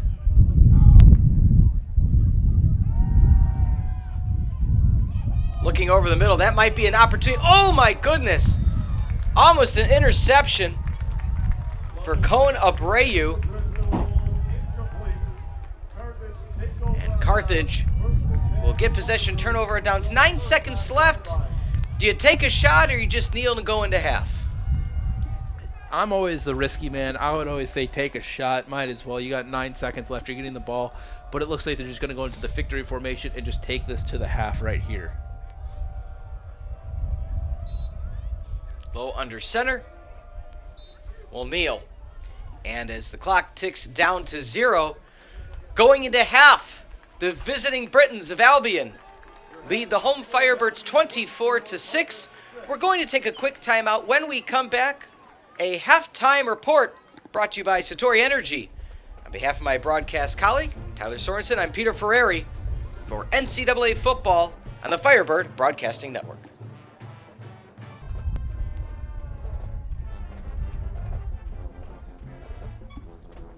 Welcome back. Halftime report here brought to you by Centauri Energy. Hello, everybody, alongside my broadcast colleague, Tylor Sorensen.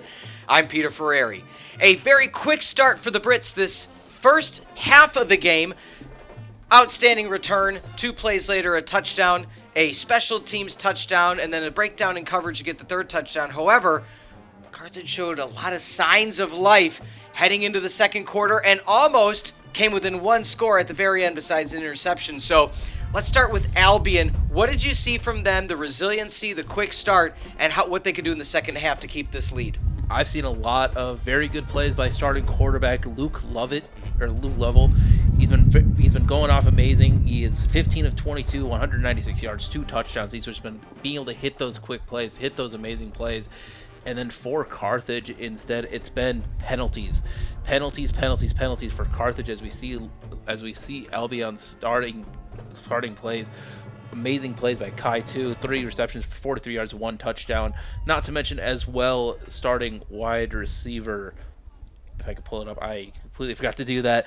But Albion has been doing good, getting some good plays, getting some breakdowns on the defensive side, and well as making sure that Carthage can't really move the ball as well as they want to. On the flip side of things, Carthage scored a touchdown, got that little bit of momentum, had a huge turnover of their own, driving a few yards away. They have the wherewithal to get there. What do they have to do, though, to limit the mistakes? Because, again, we were talking about it during the break. The amount of penalties that came back to haunt Carthage in the first truly is the difference in this contest. Yeah, it really has been. And a lot of those has been jumping off sides, so you got to be able to watch the ball if you're the defensive line. They're going on a silent count. They're going on everything like that, and they're going fast. You're gonna get gassed. You got to get guys in. You got to let your coaches know, hey, I am gassed. I need to be coming out. And obviously, they're going to try to do it as well as they can. But you got to fight through it. And you got to fight right through that endurance to try to keep on going through. And you got to make sure you're watching the football. We've seen a lot of those guys jump off sides. Even the defensive tackles that are on the ball right in front of it. And even those linebackers have been trying to get that snap count down and have just been jumping off sides completely. Talking about some key injuries, however, Carthage has suffered 2, one of which being their starting running back, number 0, A.J. Motley. They have some good depth there, so at least it's a place where they have some depth. With him out, there's another injury as well that you noticed. Yeah, Nick Levy, defensive lineman for Carthage, has been out with a back injury. It seems like he has some ice on his back, I believe, since the first quarter. Luckily, they do have a lot of depth there with 94, which we're still trying to figure out the name of, as well as number 98. And it looks like even though he is gone, there's still a lot of depth there, and it looks like obviously it is early in the season, so we don't want to get those guys injured. And of course, even though they have been hurt, it looks like they might not be returning because it is, again, the first game of the season. You still have a full season left ahead of you. You want to keep those guys healthy for the rest of the season.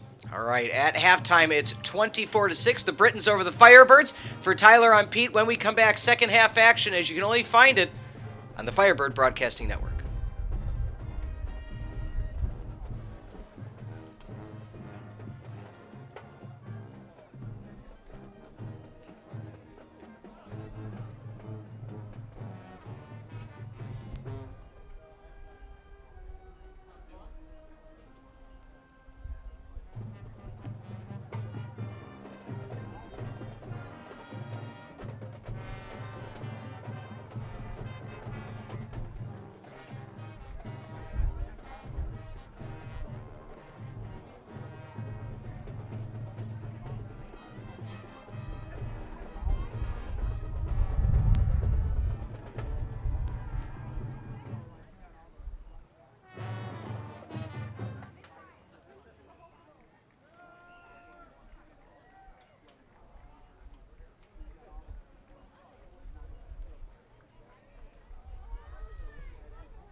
Welcome back to the Firebird Broadcasting Network. For Tylor Sorensen, I'm Peter Ferreri. Thank you for joining us for the opening weekend of NCAA football.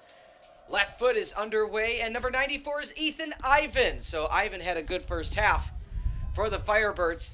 Coming out with speed, stumbled a bit, but once again, the return game for the Firebirds, Isaiah Bird absolutely flying on all his kickoff returns. Yeah, he really has. If he didn't get tripped up right there, he had open grass all the way in front of him, and you know he wanted that one back, being able to get it back, get it to the Carthage 33-yard line. From their own 33-yard line.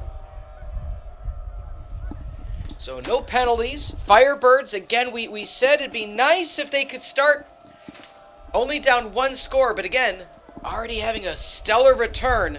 Let's see what they're able to do with that positioning. Too wide to the left. A handoff. Nice seal block. Trying to find a lane, but good job getting off the block. See, and that's a situation where you had Brett Rowe line up as your left wide receiver. You then asked your quarterback to try to get a seal block against the outstanding defensive back, number 7, Bobby Willis. It's a hard ask. Yeah, it really is, especially with Arjun Ishmaeli back at quarterback again. We've seen that look multiple times so far, and it's been going good for him. So I wouldn't be surprised if we start to see it again throughout the rest of this game. So Bryce Lowe back to receive the snap. On the ground, picks up. Little out pattern. Orlandio not able to get that. That's been a bread and butter play for them, just to try to get out of a second or third and long situation. Just a bit far, but again, a bobbled snap. So if he would have been able to retrieve that snap, it did look like it was a bit low. Yeah, that snap was very, very low, and it's something that you always look at. You always look away, especially if it's a shotgun heavy offense. It's something that's going to happen every once in a while, and you wish it never did. But it's common error for center to QB. 3rd and 5, opening possession of the second half. The Carthage Firebirds trail by 2 scores. Lowe keeps himself, goes up the middle, and that should be enough. Scratch that. It was once again Ishmaeli keeping it himself. So the rotation, it's 4 people they have put back there. Not to mention just when they decide to have a running back go there. And Carthage from their own 45. As Lowe comes back in to the huddle. So nice first down play. As an offensive lineman, do you have to make certain adjustments based on who's going to be receiving the snap?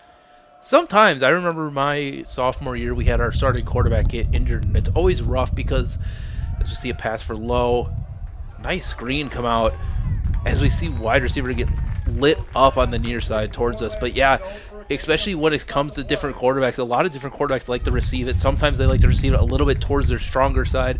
Some people like it a little bit like right on them, and it's difficult for a center to try to realize, hey, who's back there?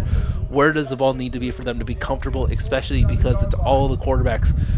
It's all that what the quarterback wants is they want to be comfortable so that way they don't have to worry about having to bobble the snap. 2nd and 2, Jordan Wiles was the receiver that got dinged up. He's on the sideline now. Lowe keeps it himself. And a ill-advised push from behind as the offensive lineman, number 75, for the Firebirds, just shoved the defender right into Lowe. Yeah, and we're talking about 75, Matt Johnson, starting center for the Firebirds. That's always going to be a very tough play to get, especially with how wide number 40 was for Albion, just trying to get pull out, but wasn't able to get it. 3rd and 7. Safeties playing close. Defensive backs look back. Swing out to the right. There's the blockers ahead. Tries to get it to the speedster. Number 47, Jay Oliver, out of Michigan Collegiate High School. Not going to be enough. Do they stay in or go for the punt? Rose coming over to the sideline. With 3rd and 7 down 2 scores, looks like they're going to stay in. Yeah, it looks like they're going to try to, especially because if you're able to get them off sides for Albion, it could go very well, especially with it being with 4th and 4.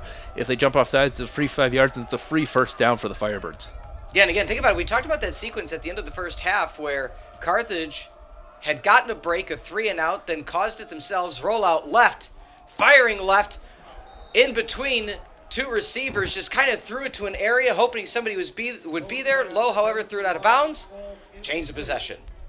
Yeah, change of possession. It was right in between two of the Firebirds wide receivers, and you're hoping that one of them can make an athletic play and do it, but it was just a little bit too out of the reach for both of them.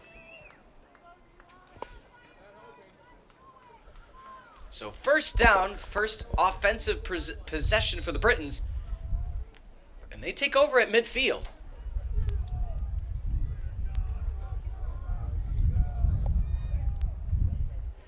So back in at quarterback, again, number 14, Descents, had spelled Lovell a bit at the end of the first half before coming back in. Play action, looking deep, hit! That should be a fumble, but it just happened to bounce. Or they're going to rule it an incomplete pass. Yeah, that's the best case option for Albion right there, getting that incomplete pass. Even though they did recover it, if that was a fumble, then it could have been worst case scenario that the Carthage Firebirds would have recovered it. But luckily for Albion, they were able to. It ruled an incomplete pass for them.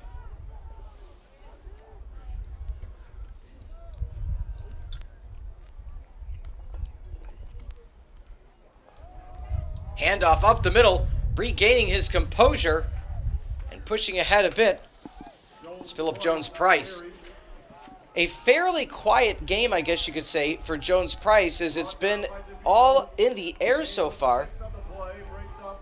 Jones-Price, just about 22 yards so far, his longest 16. So besides that one long run early in the first, he's been held back. But again, being said, Albion has been with an air raid type offense. Trips right, 2 to the left, 5 wide total. Lovell looks left, rolls left, keeps it himself, gets the first and slides. Not sure if that's a penalty or not. They're not going to pull the flag. Did slide, I would say, fairly late, and not giving the opportunity necessarily to the Firebirds to ease up a bit.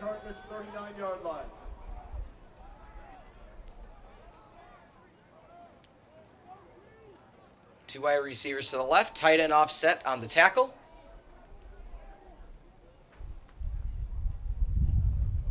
Delayed snap. There's the play action. There's the deep shot. Looks to be a bit far, and perfect coverage by the linebacker, Chris DeVito. So the linebacker on coverage was in a better shot to receive that pass than the receiver himself. Yeah, if he was able to flip his hips a little bit, I wouldn't be surprised if he was running the route for Albion right there. It could have been a great pick, but instead they decided to bat it down, and now it's 2nd and 10 for the Britons.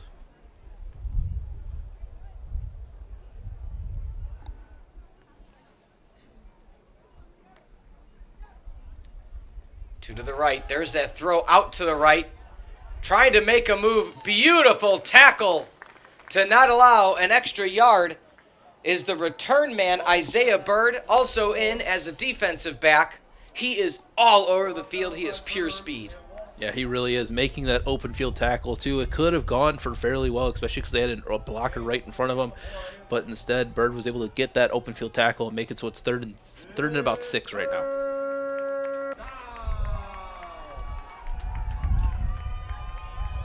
Looking a crossing pattern, open. Nice catch by Trevor Smith, the 6'5", 250 Martin, Michigan product.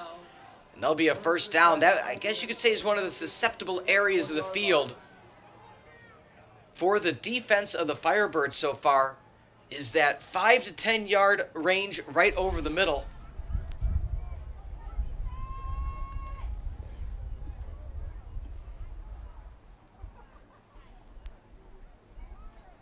Pistol formation, handoff to the right, finding a little bit of a lane, cutting back in. Nice piece of running, bobbing and weaving through the traffic is Bloomfield. Bloomfield on the carry. As it looks like he gets a solid 7 yards. Yeah, I mean, able to get that corner and try to turn it outfield. And it was also not able to get tackled in the backfield, getting a nice little stiff arm right there, too. Jones-Price stuffed. Gain of just about a yard, yard and a half. Price on the carry. 3rd and short. Now, mind you, with a little bit of a help of a penalty, Firebirds more or less had a goal line stand because they had the Brits had 4 chances from the 5-yard line and stopped them, forced a field goal. So don't be surprised if they stand tall in this sequence as well. Shotgun formation, running back to the right. Motion. Looks to throw to the right. Defense comes in, just throws it away. That might be an intentional grounding. No call, however. And field goal unit's going to come on. So outstanding job by the secondary of the Firebirds causing this field goal attempt. Yeah, and that was basically a coverage sack, I would say. That defensive line finally getting to level, just needing to throw it away as he was getting hit, and now Albion trying to go for that field goal. Home in the hole. Gerwinski. Up and good.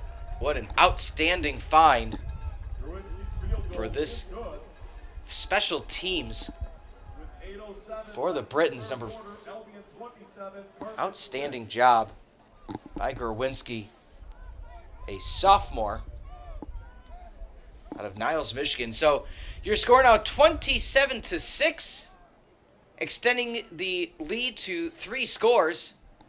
But again, if you're the Firebirds, you held them to 3. So that's 2 times now you've, more or less, if you think about the past few possessions, holding them to a field goal before the half, causing them a turnover on the mishandle by the backup quarterback, Descents, doing decently special teams after that opening kickoff. It's not a 2-0 blowout as we saw last year. Yeah, it's really not. Now you just need to get that momentum starting to go again as we see some replays coming up from level. Nice pass here. Oh, that's a nice play by the defense, actually, as the kick goes off. Coming up on it, the outstanding return man Bird. He reverses field, does so again.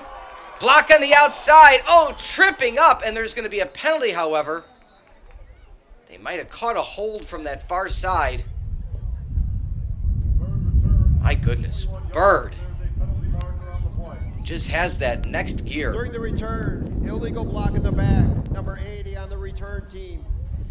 Be 10 yards from the spot of the foul, first down. So moving that one back. Again, when he reversed, it's so hard, Tyler, when you reverse field, because then all of a sudden what was the front is now the back. And if you are, it was called on number 80, Colin Durian. If you're Durian, it's like, well, do I get out of the way? Do I just stand here? It's a tough call. Yeah, it really is, and at least a little bit of a blessing in disguise, too, with Bird going down right around there instead of having to run for a touchdown and then realize, oh, we got to bring it all the way back because of a block in the back. So set back to the 10-yard line. That'll be 1st and 10 for the Firebirds. Long way to go. Just under 8 minutes remaining in the third. Can they find some offense? Drop back. Open to the right. Caught. Inbounds. Pushed out. Gain of about 40 yards. Jordan Wiles. He caught the touchdown. There are 2 Britons on the ground at the same time. Different parts of the field. Yeah, that's unfortunate for the Britons, but that was a great catch by number 28, Jordan Wiles. If Lowe was just able to get around, that would have been a great play and could have been a 6, but unfortunately it wasn't there. But fortunately, it was able to be a nice gain of yardage for the Firebirds. So, again, we are quite spoiled here in the press box. It is air conditioned. It's hot on that field right now, and so not surprised to see multiple players cramping at the same time, coming out for a full sprint.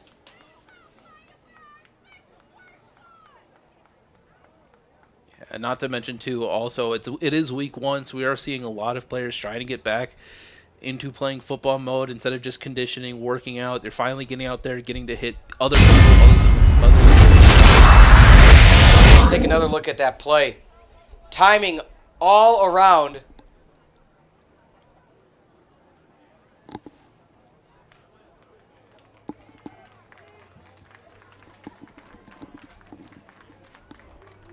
So up and gingerly walking off is going to be Brady Frazier. But still taking a little bit of time. It could be both legs cramped for all we know. But again, being a player yourself, how do you prepare? We even see officials taking a water break right now, which is great. It's so hard to prepare for the heat. Yeah. Being able to stay hydrated, keep on drinking water, which is always going to be tough, especially coming from a long car ride, trying to stay hydrated. You always want to have a little bit of something else, so you got to stay hydrated. You got to keep on doing that, and finally being able to get out here and hit week one. It's always going to be difficult to prepare yourself because you don't know what your body's going to do, especially having a long hiatus from last season coming into this season, especially with cramps and everything like that.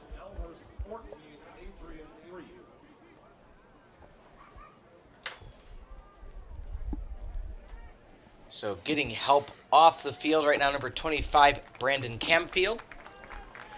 The outside linebacker.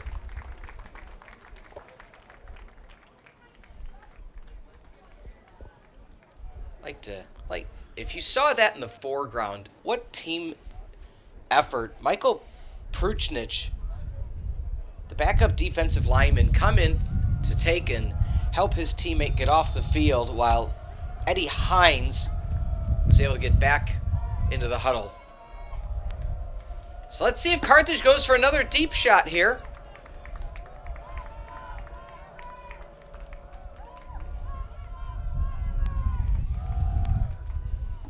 Keeping it himself. You know, it's something you and I touched on briefly at halftime, Tyler, is the amount of rushing attempts for Bryce Lowe. It hasn't yielded a lot of results, but it's kind of his forced the Brits to stay honest. And that's why, look at how many times we saw the secondary creep closer to the line of scrimmage and leaving those opportunities over the top. Also, right now it looks like a abdominal injury for Carthage's number 76, Ryan Lakin.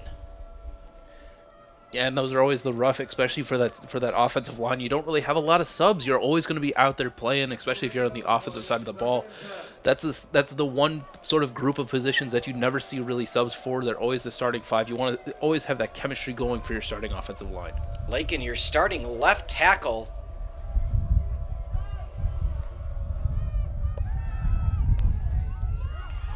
Left side, space, speed. Oh, just a shoestring saving tackle by number 7, Bobby Willis.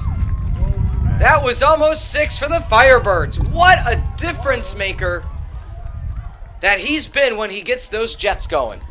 Yeah, it really is, and that's great too. You had a lot of green right in front of him, but a great play by defensive back Bobby Willis, making sure like, hey, I can do it. And if he didn't get tripped up, we could have been seeing 6 on the board already for the Firebirds.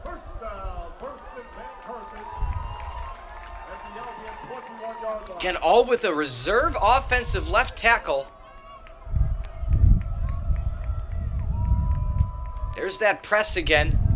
They hand up the middle, met at the line of scrimmage, and bounced back. But again, the Brits got caught playing too far to the middle. We joke, or we say in jest, one of the openings defensively for Carthage is the middle of the field. That's what the Brits have owned defensively, but it's the exact opposite. Anything to the outside, those fade patterns, and then when the running back's been able to hit the corner, that's been one of the weaknesses, you could say, for the Brits defense. Yeah, it really has. That front 7. It's been amazing for the side of Albion, and Carthage just keeps on trying to pound it, trying to test the resilience for that defensive side.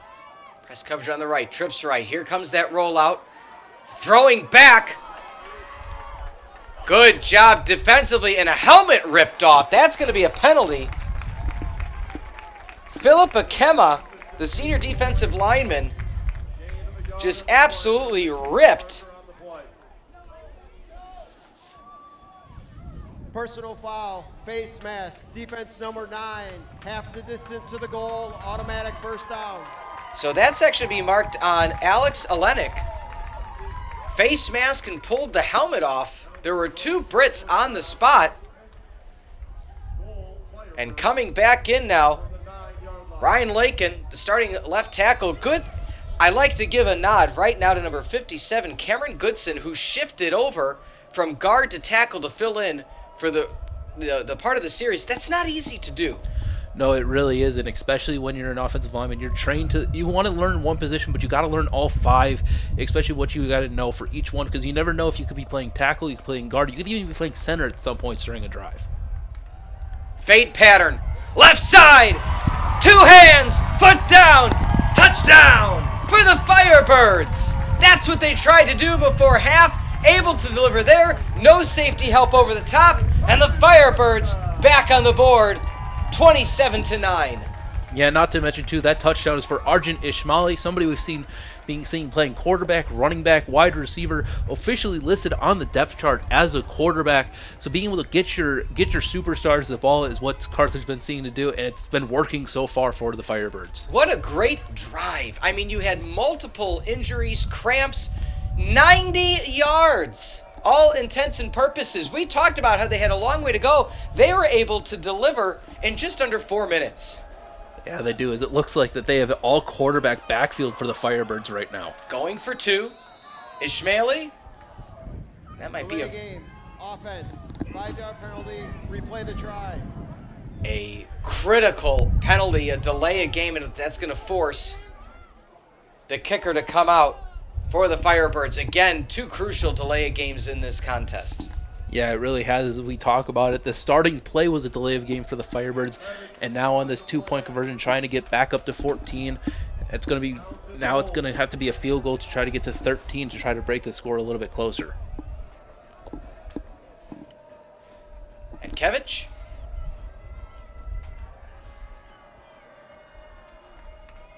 First PAT was blocked. Gets it off, almost blocked again, but no good. So Enkevich does a quick chip, and it goes wide right. So right now, instead of 27-14, it is 27-12, a missed PAT. Blocked on the first touchdown, and a wide right on the second. Once again, that touchdown brought to you by Haribo. But Tylor, signs of life. They have already got 12 more points than they had against Albion last year. Albion lost in the championship game of the MIAA.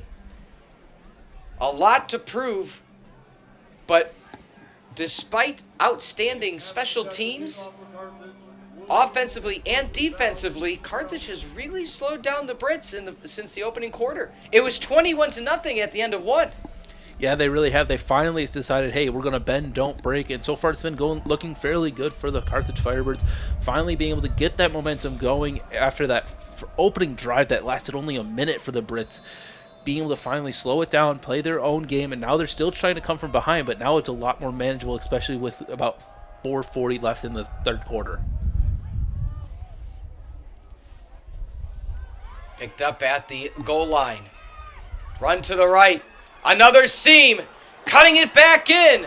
2 Firebirds trail him down, one of which being the burner Bird. Bird saves a kick return touchdown, and Brits in business. Yeah, if you're Bird, you're like, I feel like I cannot do more, trying to be amazing on the return side, being amazing on the kickoff side, saving those plays left and right. Seems like special teams have been the crutch for the Firebirds so far, having a blocked punt, 2 blocked extra points, and two touchdowns for kickoff returns. It's going to be something that coach is going to need to look forward to, especially trying to toughen up in the near future. Well, and especially when coach said it's been such a point of practice the entire fall to try to make their special teams better. You know, I'm sure that's going to be a conversation this week and a special point of work. As we do have a player down, we have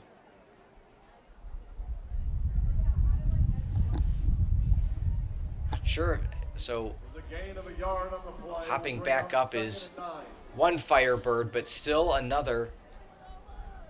I'm assuming cramping once again, but while we have a minute, I want to thank everybody for joining us on the Firebird Broadcasting Network. Get this kickoff return. Talk us through, Tyler, how it's so successful. It's successful by just having that great blocking. As you see the kicker getting laid out there, that's the safety of your kickoff, and just with him being that last man you don't want him to be the last guy to try to get the tackle, but unfortunately it had to be him. But a great blocking by the side of Albion, and just great return speed too by the returner, and just being able to find that crease, find that opening, and almost take it back to the house. It's something that, especially on kickoff, you got to worry about tightening up those gaps, making sure they don't have those creases that you can get through. But Albion is just being able to find those creases left, right, and center for both the returns so far. So able to make it to the sideline, John Pettit, the linebacker out of Geneva.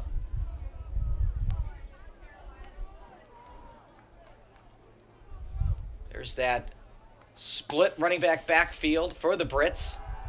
Looking left, finds the seam. Level pass.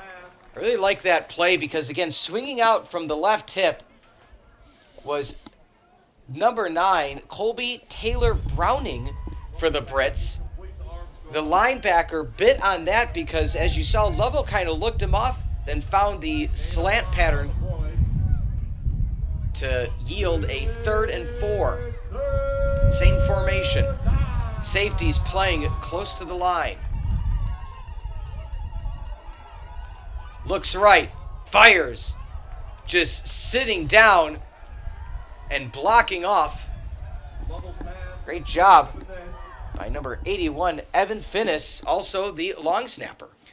Yeah, and like you mentioned too, having that split running back formation, you can do a lot from it. You can go with a nice little RPO. You can have somebody come across, but like you said, the last 2 plays, you saw some nice just straight passes coming out from it.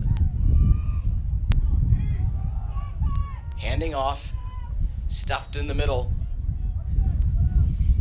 Hamilton on the carry. Something else to note on the sideline, Gain of 3 on the play.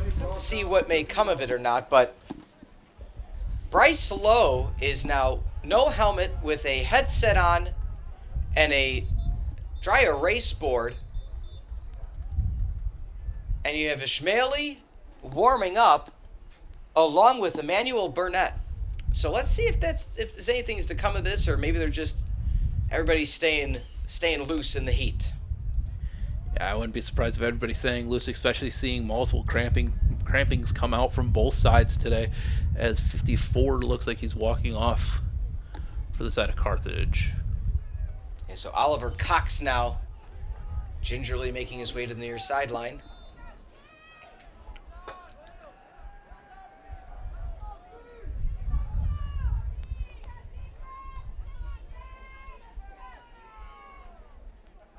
Split backfield, handing off once again. Great job diving in is Jeremy Roulette for the Firebirds.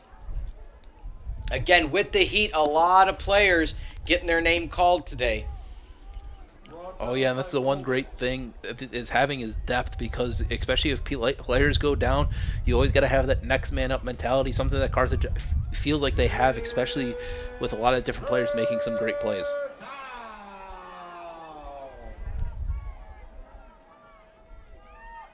Trips right. Looks for the pass. Great job reading it, making the play.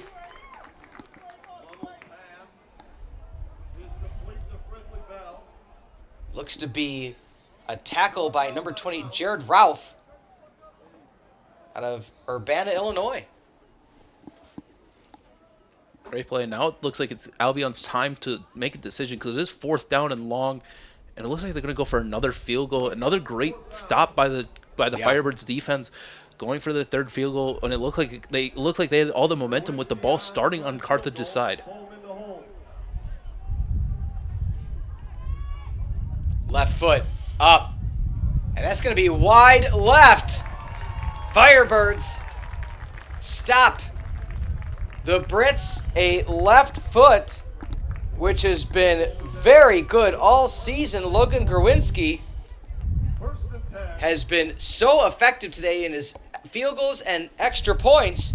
Just pushed it too far left. 2-yard line. Yeah, push it too far left. But if you're Carthage, you're being proud of it. As we see, I believe, a quarterback change with 14 coming in. I think I saw him before having a nice little vest on, as he looks like he's going to be in at quarterback instead of Bryce Lowe. Yeah, Kyle Jesse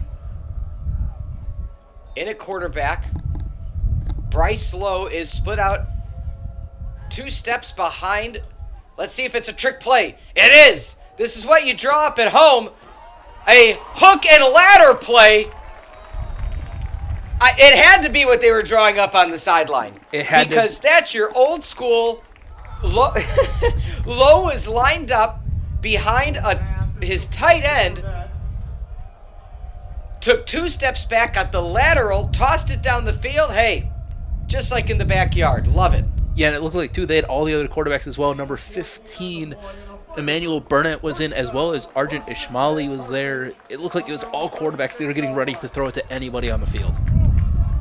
Well, it helps when you have such athleticism at the quarterback position that they all can catch and throw and run. There's your screen out to the left. A little bit of room in front of them. Nice job with the juke and getting another first down. Who else? Jordan Wiles, the nifty runner/receiver. On the sideline, Ishmaeli now cramping up, and he's getting Another Firebird. First down. stretched out. Bryce Lowe now gets into the huddle, calls out the play. Let's see if he actually takes the snap. Looks like he will this time.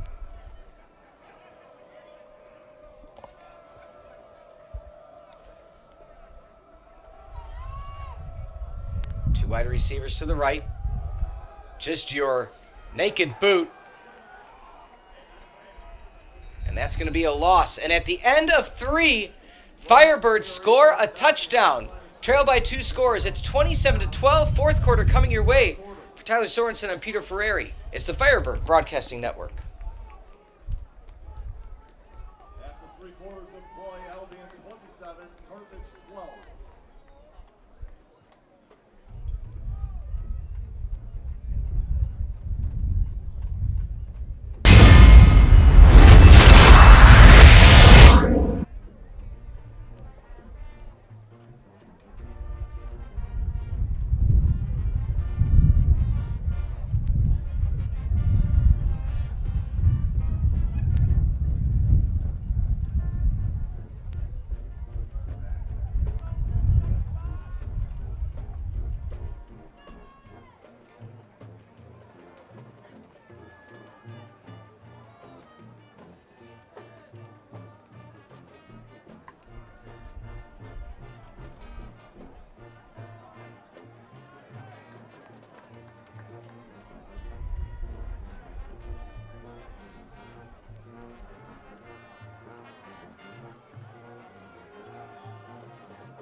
And we're back. Final quarter of action.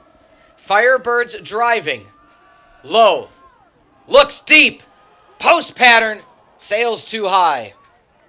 Close pass intended for It was a small window, but there was a window. Looked like he held it just a moment too long. 13 from the Carthage 43-yard As Bryce Lowe now comes out. So here's where you discussed it. He's gotten a few reps so far at quarterback. But in now is number 15, Emmanuel Burnett, out of Kansas City, Missouri, the 6-foot freshman. And also on the far sideline is Ishmaeli, quarterback, receiver, running back, water boy, stretcher. We've seen it all. That'll be a penalty. Another. Offense number 28. Our penalty, still 3rd down. I mean, not only have the Brits not had a lot of penalties, Carthage has just hurt themselves time and time again. And it's hard to say. It's just the fact of the matter that anytime you get that little bit of momentum, it's just self-inflicting wounds. Yeah, it really is, and you know that they were wanting that one back from a 3rd and 12 to now a 3rd and about 16. It's a lot tougher now. Their playbook gets a lot shorter, as I've been talking about so far. You want to be close to the sticks. Now it's going to be a lot tougher for Carthage to be able to try to convert this 3rd down. Wouldn't be surprised if it's a screen, a wide receiver screen to the left. Quick hitch to the right. Ishmaeli tries to spin. He grabs his face mask, so not sure if there was contact or not. But again, try to get a few yards. So not quite how they wanted things to go after having a trick hook and ladder play. So not only was it a hook and ladder, but you did a wide receiver screen who was just your quarterback to then hook up the hook and ladder. So like to see it. Last year the Firebirds, in one of the broadcasts I had, did a similar play. We'll talk about that in a moment. As Enkevich throws it. He gets hit on the throw. So they went for a trick play again, but unsuccessful as Enkevich got blasted while trying to make the throw. Yeah, but at least he's been standing in there. So far, that's been 3 times we've talked about him getting absolutely destroyed on either blocks or getting hits. You got to talk about the resilience of him, especially being a kicker / punter. You don't really get hit all that much, and so far he has been hit a lot as a kicker. So turnover of downs, as it was a punt pass.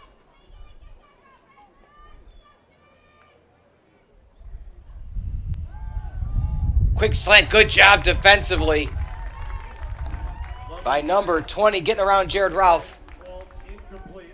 But again, the play last year was, it was trips right, and you had a running back to the right hip of the quarterback.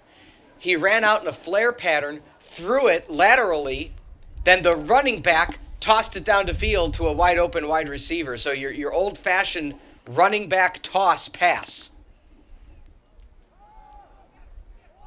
Out of the backfield to the left. Getting enough for a 1st down, keeping that momentum going was Philip Jones-Price. And let's not forget, not to, hearken on any injuries, A.J. Motley has not returned after halftime. So he had maybe a series before his sustained injury. He has come back onto the field. So 3rd and 1. Let's see if they decide to keep it on the ground. They do. And the Firebirds able to thwart that attempt. Make it 4th now and a long 3. Yeah, that was a loss of 2. So actually make that about 2.5. But nonetheless, let's see if they decide to go for it or not. And they are. So coming into the game, Evan Finnis, 4th down, trips right. Can the Firebirds hold? 13 on the clock in the 4th quarter, down by 2 scores. Dropping back to pass, slant pattern! What a great defensive play by number 24 for the Firebirds, Evan Mutterer, out of Lamont, Illinois. Yeah, and that was a great play, too. Albion was looking at the middle field, didn't see any safety help, so it was all the linebackers trying to make a play and all the DBs playing up close, finally able to make a play. That bend don't break mentality. So far, we've seen the Carthage ever since that 1st quarter has been pretty good on defense, making those stops, getting those 3 and outs, and trying to limit those mistakes. It's only really been on the offensive side that you've been seeing a lot of mistakes. A lot of times they've just been making those self-inflicted wounds to give up the advantage that they've been getting on that defensive side of the ball. What an outstanding turn of events here. Firebirds still in this. It was 21-0 in the 1st quarter. Now 27-12. 2-score game. Out pattern to the left. Crisp pass. Nice timing pattern by Bryce Lowe. Great catch by Jordan Wiles as well, making sure he gets both feet in bounds, as that's a 1st down for the Firebirds. 1st and 10, Carthage from the Albion 48-yard line. Carthage taking their time, calling up the play. Regardless of the outcome, this has to be a motivating factor, how well you've stuck with Albion after what happened last year. Albion chip on their shoulder, losing in a close game in the MIAA Championship as discussed. Trips right for the Firebirds. Keeping it himself, deciding to throw off his hip. And another first down. Good awareness by Lowe. He gets rocked after the pass. Took a few steps up, planted the feet, shot off like a sidearm shortstop. Schmaley now coming off the field. But again, nice playing calling by the Firebirds. Yeah, and making sure you get it to your playmakers. Amari Gilmore there on the reception, getting that first down, making sure, like, hey, we have a playmaker right here, number 37. Let's just keep on getting the ball and keep on trying to get him into open space. Jordan Wiles, slot to the left. Look for him, maybe a fade pattern or hitch and go. It's been successful before. Quick slant to the right. Lowe just couldn't catch up to the wide receiver in the outstretched hands of 84 Jalen Nelson, but he had room to go in front of him. It's been one of the crutches so far offensively. It's just the timing a bit off. Yeah, and that's going to happen, especially with the with your first year as a starting quarterback. Your timing is going to be a little bit off. Hopefully throughout the season we see that improve. There's been a lot of plays where it's like, it's been good throws. It's just been a little bit behind him, so they have to stop and try to make a play instead of getting it right while they're still running, trying to get that 6-yard line. Tight end offset to the right, as is the running back. Swing pattern to the left. Staying in bounds for a few toe-tap steps. Looks to be about a 4-yard gain, so 3rd and 6 at hand. Gain of 4 on the play.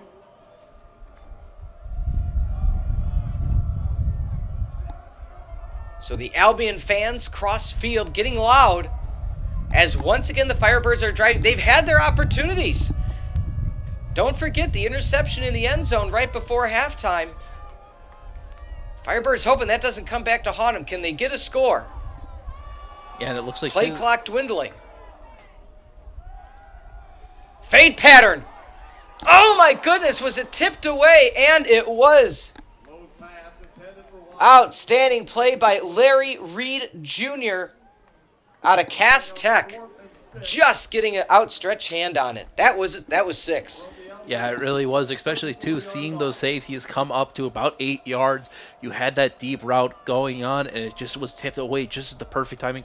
Great coverage by Albion, something that we've seen over and over again by this Albion defense. They have been getting those quick hits gone, but those deep passes, they've been having that perfect coverage, and luckily the Firebirds have been getting some great catches by their wide receivers. Don't be surprised to see Lowe keep this with a run to the left. They decide to pass. Lowe steps up. He's got room. He throws. Is it in? Oh, my goodness.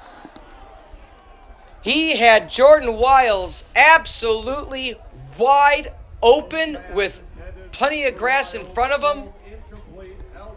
Bryce Lowe, however, sails it out of play and turnover on downs. Yeah, and you know he wants that one back, standing at midfield after that was thrown, just bend over like, I want that one back. That was a great play by him, though, scrambling, getting out of pressure. He could have also ran it for a bit, but decides, hey, he's wide open, try to get it, but he just sailed it a little bit too far. He also had an opportunity to run. Yeah. You know, if you had him, you had a lurking linebacker kind of as a spy. But if he would have kept it himself, could have at least made the first. And now with 10:48, can the Brits continue on? You got to say to yourself, too, if they at least get a field goal. Don't forget, they missed their last field goal. It's number 45. 5-yard penalty, still first down. So offsides defensively.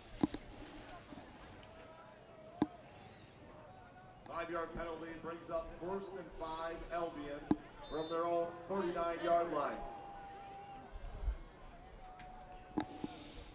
Again, we talked about Coach Rundle. He even said it's nice to be back home. He coached for years at Illinois Wesleyan. Of course, a bitter CCIW rival. Finding the left side. Looks like a hold. I don't know if they're going to call it or not. Juking back in, back to the outside. A huge run by number 1, Philip Jones-Price. Yeah, that's a great play. Using his breakout speed to, like we said before, he hasn't really been, his number really hasn't been called on the running side. It's all been airplay. We finally get to see that blazing speed that he's been having. First down for Albion. First and 10 from the Carthage 25-yard line. Handoff right up the middle. So this is exactly what we were talking about, Tyler, is if you're Albion, if you get another even 3 out of this, that could all but put it out of reach and make it a 3-score game. It just shows as well the importance of those 2 missed point afters for the Firebirds. Not just the kicks themselves, but the penalty.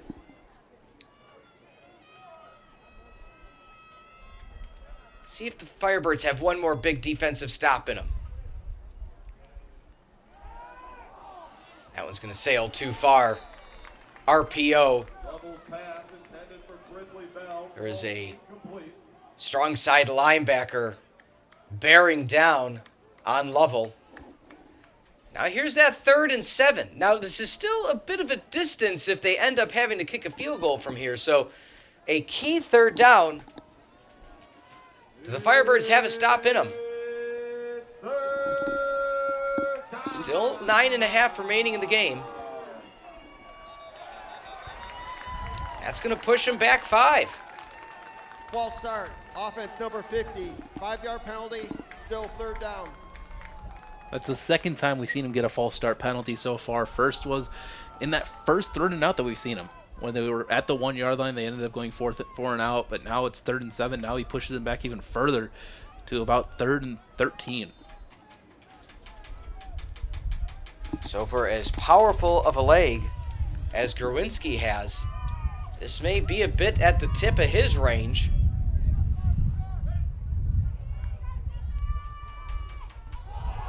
Mishandle, going deep, catch!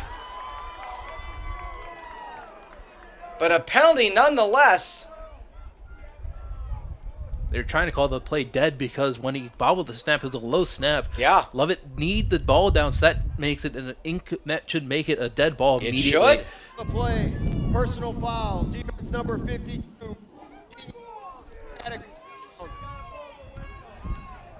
But unfortunately, nobody stopped, so they kept on going. And then it ended up being a personal foul on the defense, number 52, John Pettit. So that is it's a tough call because, again, the quarterback, Lovell, picked it up, threw it, Pettit played on. There's no whistle.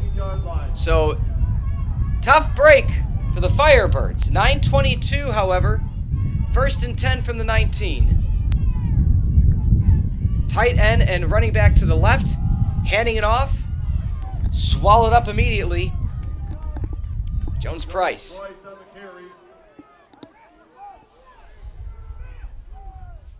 Again, the penalties, the flags, the laundry, however you want to say it, Tyler, it's hurt Carthage.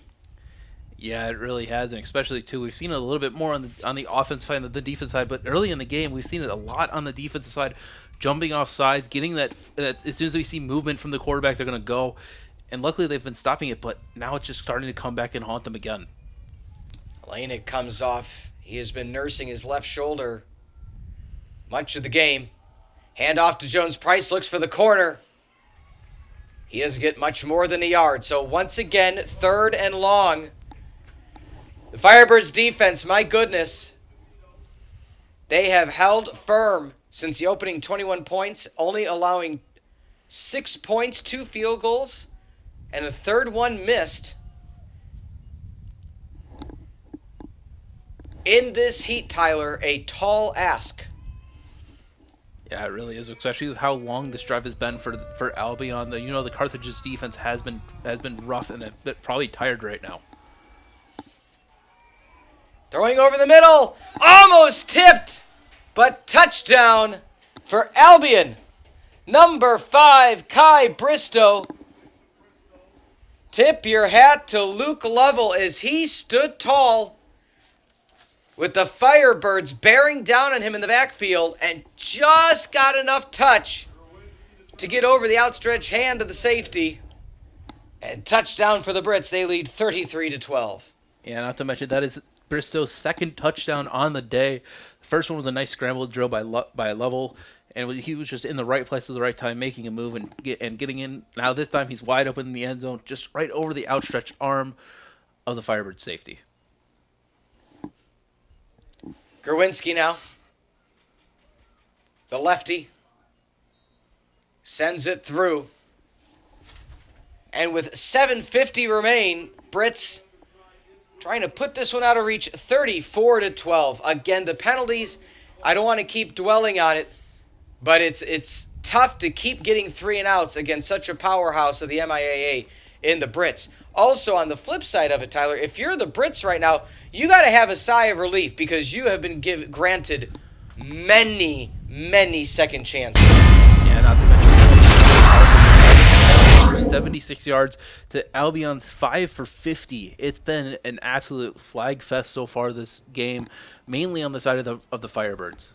As we see that last Carthage offensive possession, and here's that huge run by Jones Price.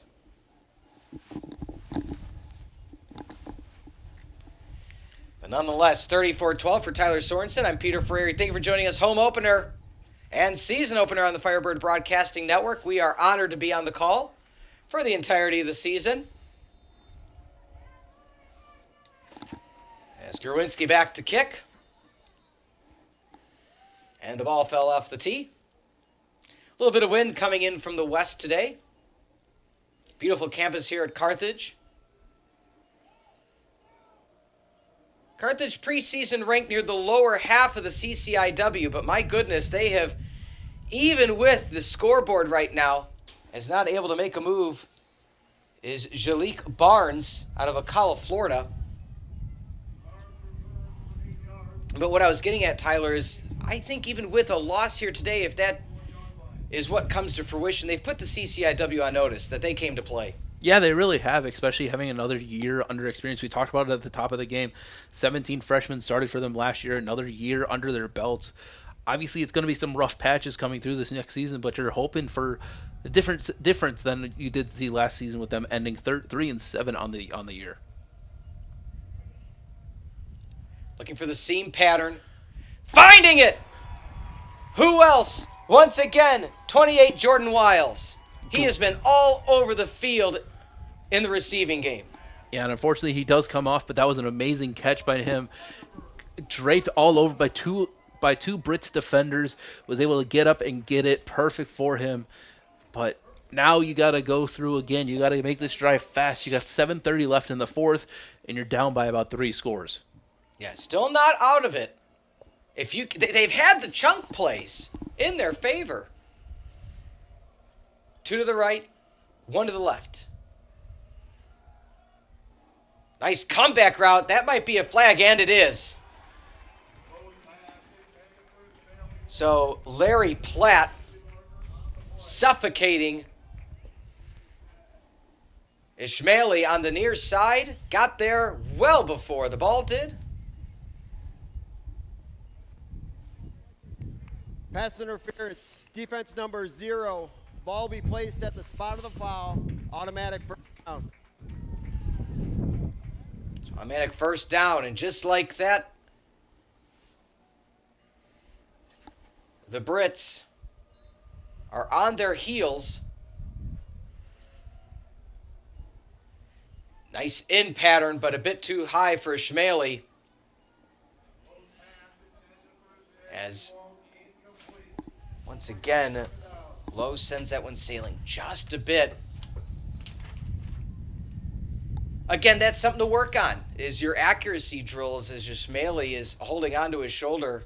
He jumped high to try to get it, but fell directly on the left shoulder, so let's hope he's okay.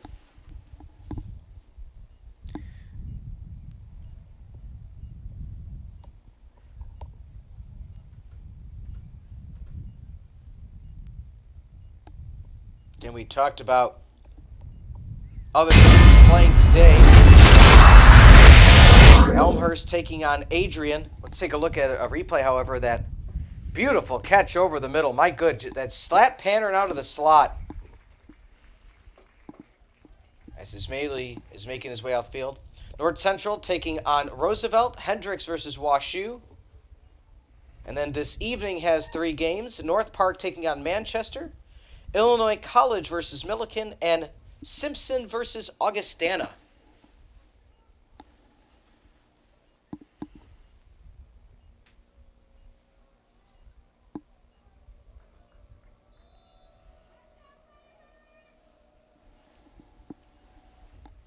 Looking left. There's that quick timing out pattern.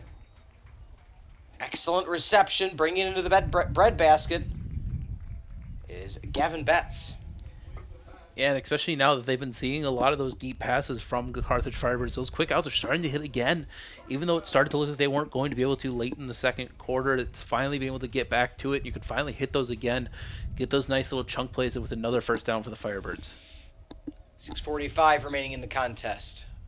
Carthage trails by 3 scores, but they're driving yet again as they have the entirety of the second half.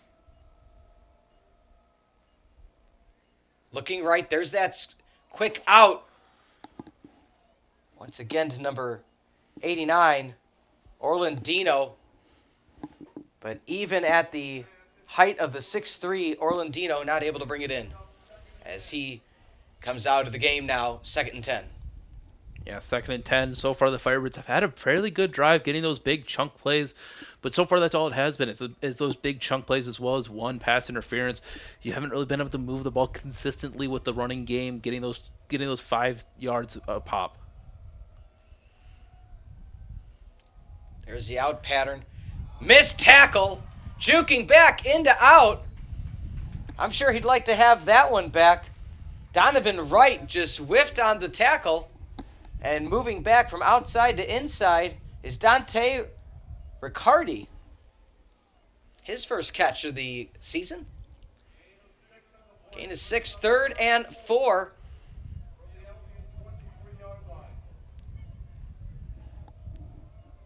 Just under 6 minutes remain.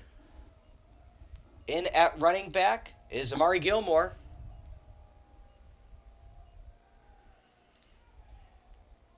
Out pattern, and there's going to be a pass interference is the wide receiver, Gavin Betts. I mean, he was pulled physically out of bounds. Yeah, he was, and he was trying to get out of it. And even if he was able to catch it, it would have been an illegal touching call. So sort of glad that he didn't catch it because then it could have been a sort of mix-up of offsetting penalties. It's defense number 7. Spot foul, automatic first down. So it's going to be a spot foul. I want it to be notated, however, Bryce Lowe right now shaking off his right hand, so not sure if on the follow-through nicked a helmet or a shoulder pad, but something to pay attention to, whether it's the thumb. I mean, think about NFL players, Russell Wilson hurting a hand.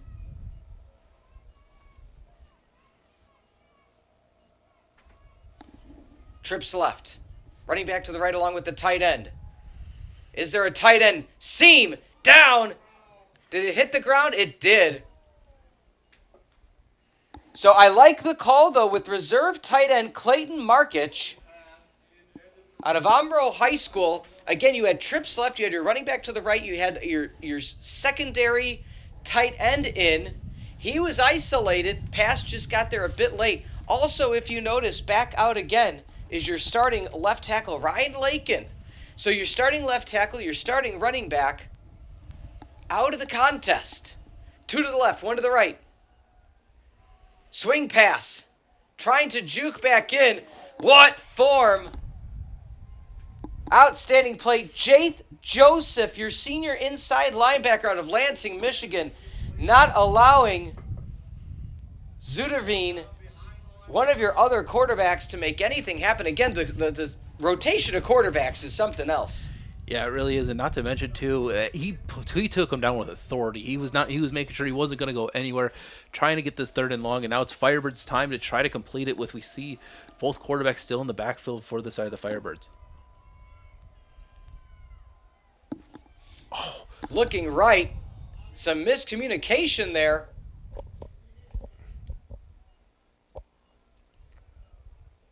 So it looked like just the signal between the quarterback and the receiver not on the same page. No, it wasn't. It looked like the wide receiver started to cut out, whereas Lowe was trying to make sure he cut in.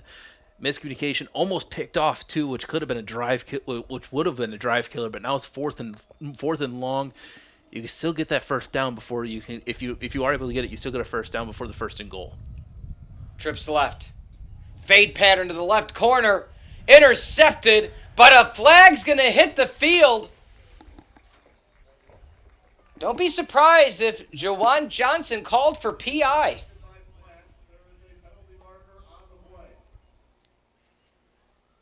Throwing into near triple coverage, but regardless of it's single, double, or triple coverage, you can't pull on the receiver. Let's see if that is indeed the call. Pass interference. Defense number 1. Ball placed at the 6-yard line. Automatic first down. And just like that, 2 times this drive, a pass interference has given the Firebirds new life.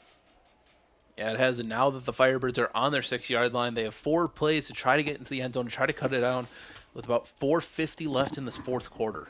Jay Oliver in the backfield with Lowe. Tight end comes in line. 2 tight ends off to the right. Motion, Markic right to left. Looking for the quick out. It looked to be a rub play, but almost an interception by Larry Platt. That would have been Rowe's second interception in the end zone. So Bryce Lowe, lucky that one wasn't picked off. Yeah, lucky that one wasn't picked off, but also Jay Oliver on that right-hand side didn't seem like he had a single person around him coming out of the backfield. You know Lowe's going to be wanting that one back very, very soon.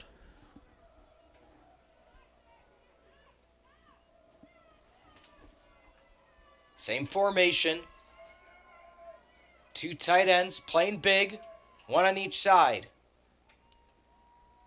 Handing off in the middle, spinning, getting maybe 2 yards. See, now it's a situation, too. You're down 3 scores. You have an opportunity to score here. But when you have these run plays, oh, they're bringing in the big dog. Is that Vita Vea? No, it's Ethan Ivan coming in to be fullback. 3 running backs. We remember when you thrilled the nation with your T formation. Power, power eye. And we're going to have a timeout by the Brits. So I think when they saw 305-pound 6'2" Ethan Ivan coming in, they needed to make a quick adjustment. But while we have a minute looking at the CCIW preseason poll, again, North Central, number 1, Wheaton, number 2, Carthage listed at number 7, sandwiched between Carroll and Milliken. And so Carthage should be putting some people on notice, because it's not only did you score against Albion, it's not only have you held them to 34, however, it's the amount of opportunities they also had to score and have also had a chance to stop. The score doesn't necessarily lend itself, if you're just looking at the final number, you say, okay, well, it's a win by Albion, but much closer than that scoreboard shows. Yeah, and a lot of it, too, has just been penalties for the Carthage Firebirds, self-inflicted wounds, just making sure that they can't get in the end zone more than they wanted to. Super power eye to the left, standing up, trying to fight through. Getting about, what looks to be 3 more yards. So it's going to be 4th and goal from the about 3.5-yard line. So bringing out their big package. Gibson Groves checks in, as well as Gavin Betts. So let's see what they have. What is that one play in the playbook that you've worked on that can get you a touchdown from 4th and goal from about the 4.5, 5-yard line? Looking right into double coverage. It was a timing play. Good job defensively. Number 30, Griffin Henke filling in defensively. And with 3:23, the Brits should be able to all but run out this clock and come away victorious in the season opener. Yeah, they really do. That was a rough play for Bryce Lowe, trying to get that first read right away before it closed, and just was a tad late for the throw. It looked like it was there, but it just closed up so quickly. The window did. So 3:23 on the clock. Another long drive for the Firebirds, resulting in no points. It's happened a few times, but again, optimistically speaking, when you look ahead at their schedule, it's hard to not say, hey, those are the little tweaks you're going to make. Those little revisions you're going to do. You're going to work on these things in practice. So stop behind the line of scrimmage. Clock continues to run. Because again, you know, people may be saying to themselves, well, Pete, 34-12. But again, little things have truly been all the difference. Yeah, it really has. All those penalties, I think that's going to be the biggest factor. That and the special teams performance. You're hoping that you can get that tightened up before next week. Trying to get out of their own end zone now. Handoff in the middle. Absolutely swarmed at just about the half-yard line.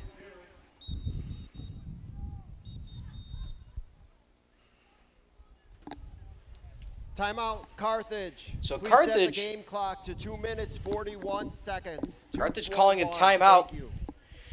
Looking at the upcoming schedule next week, they have a little bit of a break. North Central College on the 16th. That'll be in Naperville. Heading to Wash U on the 23rd. There's that upcoming schedule, so you can follow along with us. After that, Elmhurst on the 30th. North Park at Wheaton. Then back home for 3 in a row, Illinois Wesleyan, Carroll, and Augustana. So a treacherous schedule to say the least, but nonetheless manageable for this Firebird squad. Again, of course, like you said, Wheaton, North Central, the powerhouses of the CCIW, but my goodness, Albion truly, if you look at this from the second quarter on, or the end of the first, 21-0. They added 13 on, but Carthage had a wide array of opportunities. So now at about the half-yard line, 3rd and 12.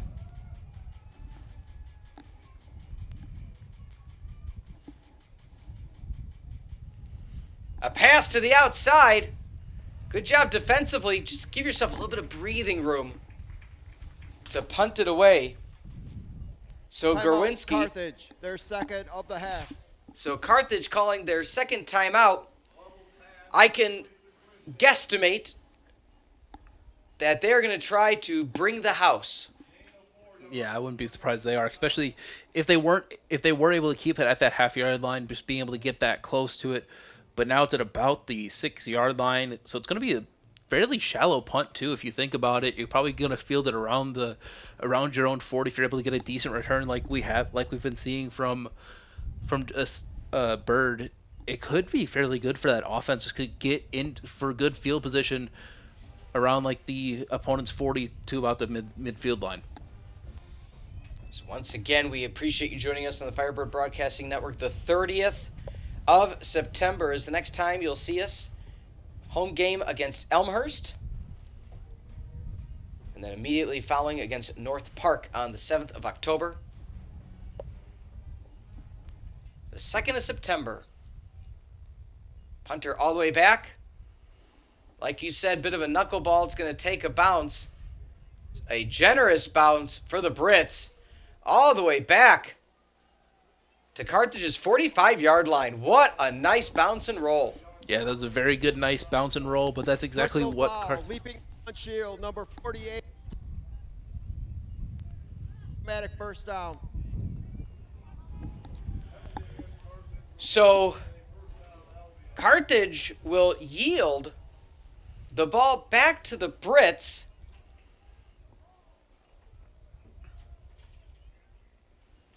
I didn't quite catch what the penalty was, Tyler. I believe he said leading with the crown of the helmet.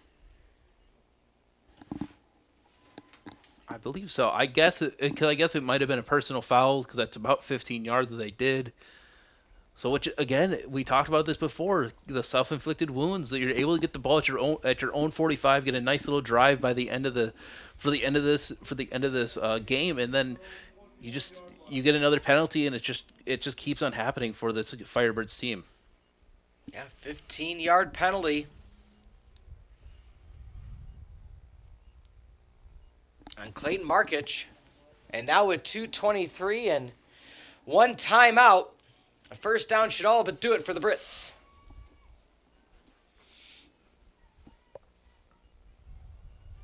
Handoff up the middle. He's got daylight. Phillip, Jones, Price, 10-5. Touchdown Brits. And that should seal it. 40-12 with 2:10 remaining. The first play after a 15-yard penalty on the punt. And the Brits running away. Yeah, that's a great play by Phillip Jones Price, being able to find that crease, get a nice yard. But again, we take back the Carthage. It's just self-inflicted wounds. If they didn't get that personal foul, then they could have had it. They could have led the score, maybe get one more score in.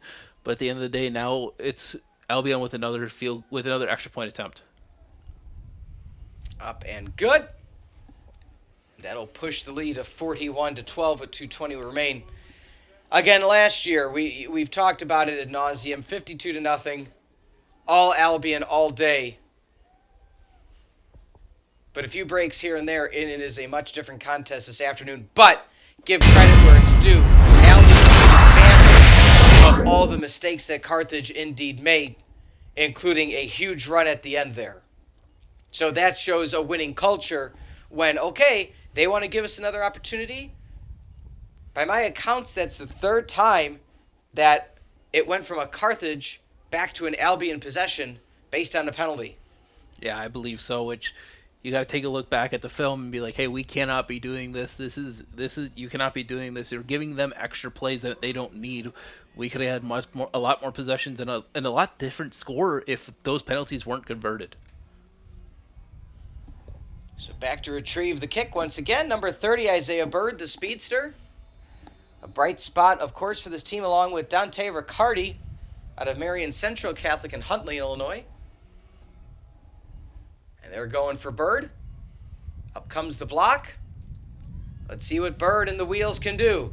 Keeps up the middle, tries to bounce the outside.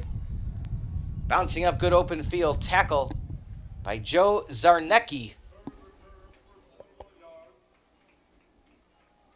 So coming back in, 2:04 remaining in the game, Bryce Lowe. At this point, I can assume, first off, Tyler, you don't want an injury, but you want to try to get a little momentum going into the conclusion of the game. Still put that effort forward, albeit in what's likely to be a losing effort. Yeah, try to get the momentum going before next week, too. Trips left. Seems to be a potential cover 6. There's your out pattern to the right. Nice catch. Should be enough for a first down. There's a timing pattern that it hasn't necessarily been the timing with Bryce Lowe, more so the placement. Yeah, it really is. We've seen some of them just be a little bit too high, a little bit too behind them. But like you said, that placement just seems to be a little bit better, but something that you can work on throughout the season. Looking far side. Good placement again. Is he able to hold on to it? He is not. Once again, went to the well of Gavin Betts.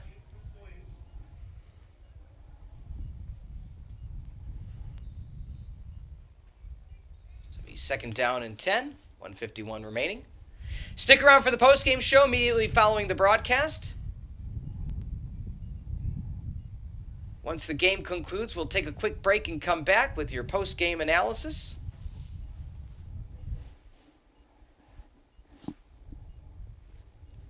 Be a timeout taken on the field. You know, not to take everything away from the post-game show, but good effort by Carthage. Oh yeah, good rate. Honestly, great effort.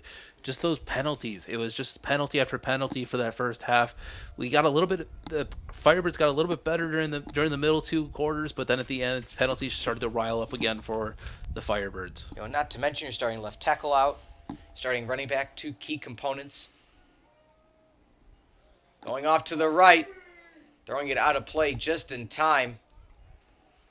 As bearing down for the Brits was Orlando Daniels, the 6'5" freshman out of Canton, Michigan. My goodness, he is an imposing figure. Oh yeah, 6'5", and a freshman too. That's gonna be a menace for Albion for the next few years. That's why I was a kicker. All 5'7" of me, I was like, nope, no, not gonna get mixed up with somebody a foot taller than me. Over the middle. Nice job holding on to it once again, finding that seam. Is Jordan Wiles. What a bright spot for this Carthage squad. Not to mention, you know, Lowe is having a good connection with him. Trips left, same formation. Swing out to the left. That was a late hit.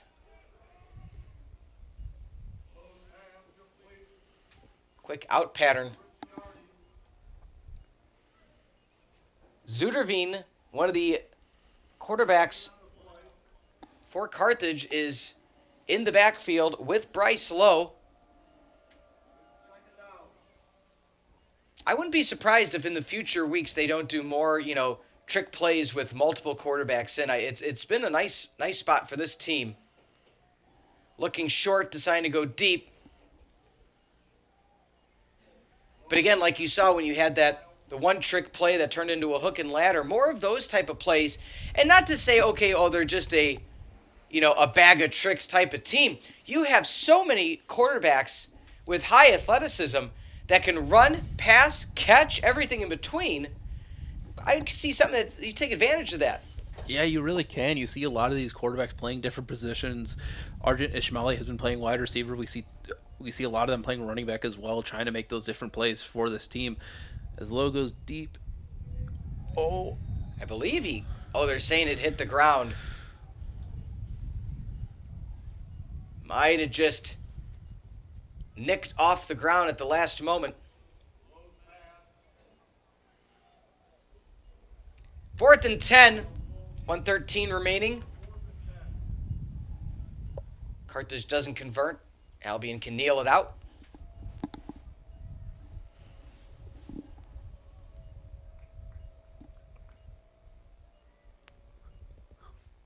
Over the middle. Outside. Nice ball placement. What a catch on the far sideline. Composure again, Gavin Betts. My goodness. These shot plays that Carthage have, they've been hitting most of the day. Yeah, they really have. Gavin Betts, too, being able to get up, go get it, and just be able to come down with it, strong hands, making sure that it doesn't hit the ground while he's coming down to try to convert that 4th down. Trips left. Slant pattern, too far in.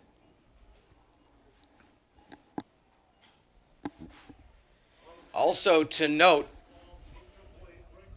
Matt Johnson, the setter, also sidelined. 2 out of your 5 starting offensive linemen on the bench right now. So tip your hat, as I'm sure you will, Tyler, being an offensive lineman yourself. They have done the subs have done a stellar job.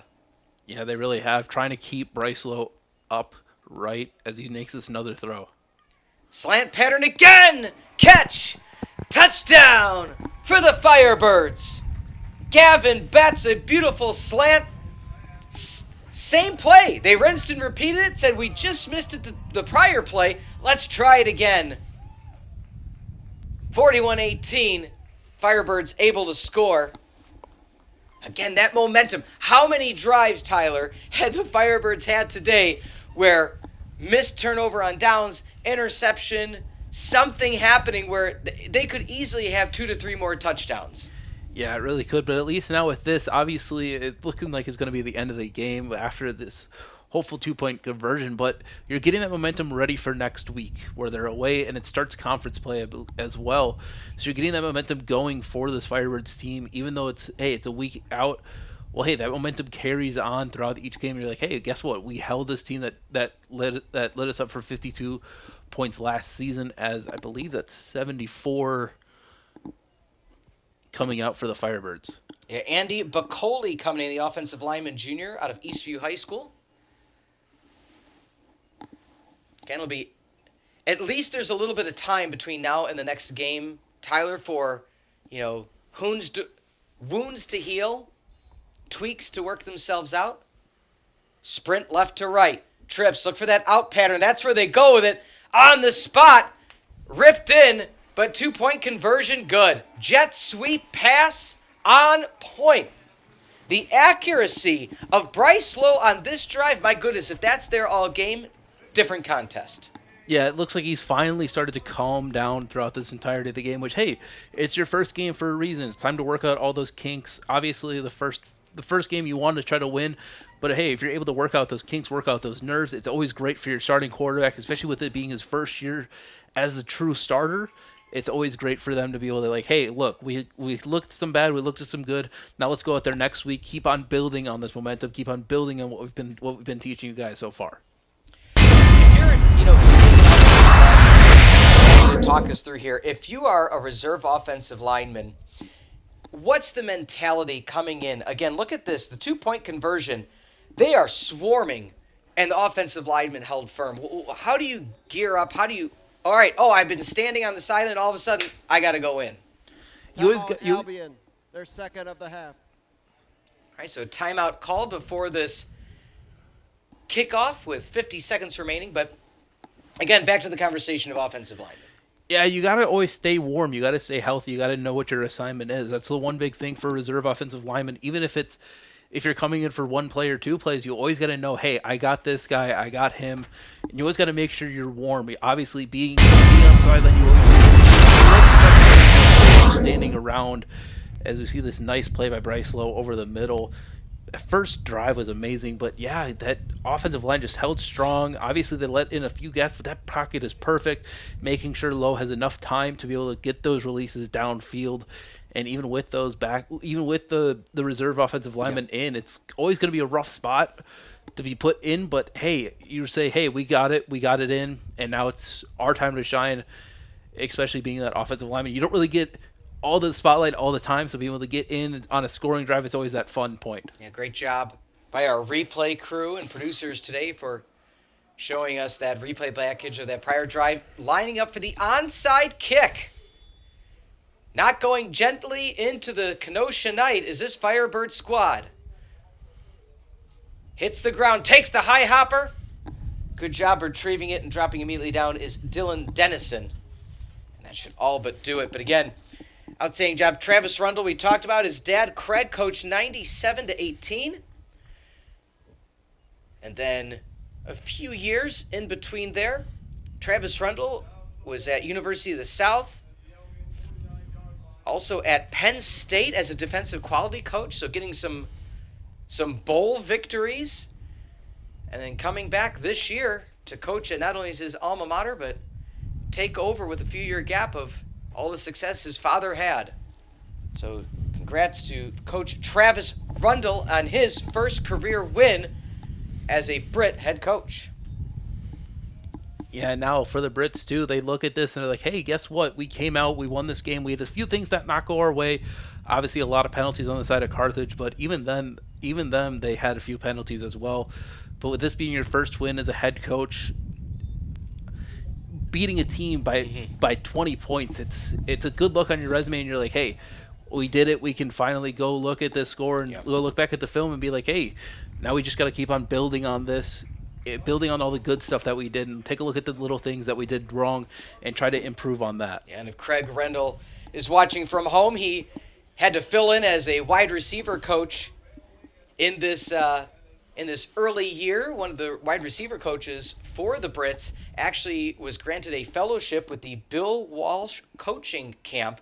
So Craig had to come in, and I'm sure he's happy to see his son get his first victory back home with the Brits. We're going to take a quick timeout. When we come back, post-game analysis right here on the Firebird Broadcasting Network.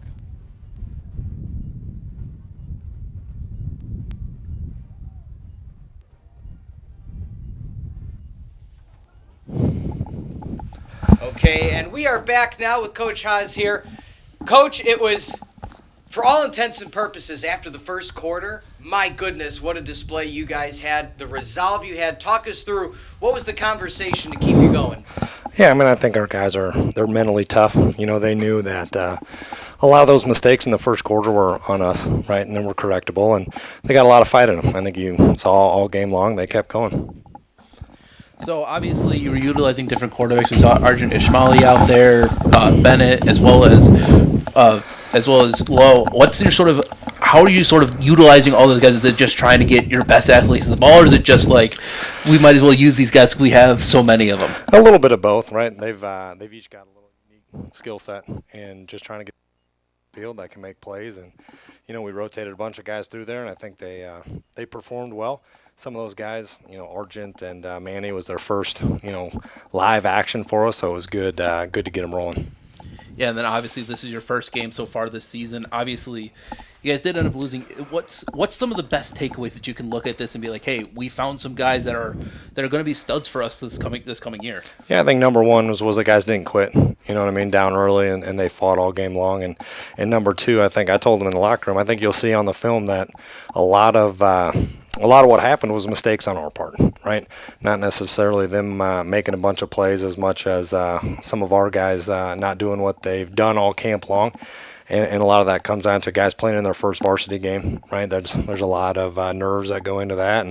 And I think we calmed down and played much better in the second, third quarter, and even into the fourth. We did some good things. We moved the ball on offense. We kind of shut down their run game on defense, and we've got to use it to get a lot better here for next week. All right, Coach. Well, thank you so much for your time. Let's you back to the squad.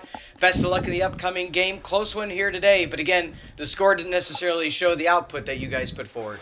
Yeah, I agree. I thought the kids did some good things, and the old saying is you always get a lot better from week one to week two, and we need to do that. Awesome. All right, thank you so much, Coach. Thank you, guys. We'll talk Appreciate to you soon. Again, Coach Haas here with us on the Firebird Broadcasting Network. Looking forward to the next opportunity down the road. And then again, for my cohort, Tylor, thank you for being with us this afternoon, Tylor. And we will take a timeout when we come back going through some of the final stats here on the Firebird Broadcasting Network.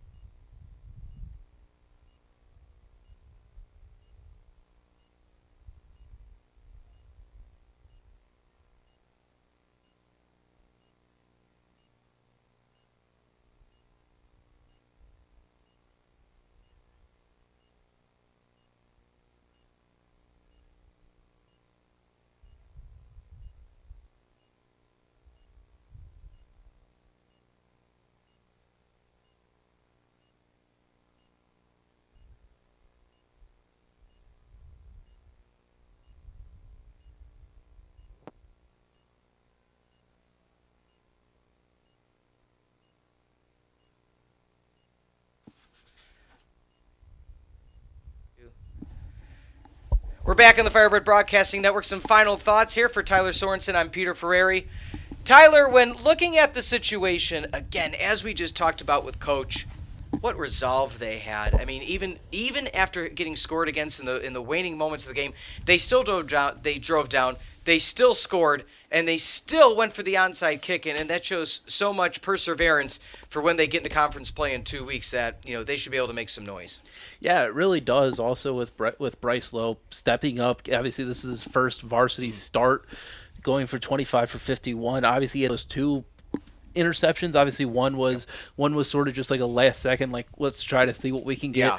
But over 300 yards, 3 touchdowns, showed a lot of resolve. Yeah. Was standing in the pocket, even with 2 of his starting offensive linemen going down with injuries. Was able to stand in there, not be scared to move the ball and scared to get hit.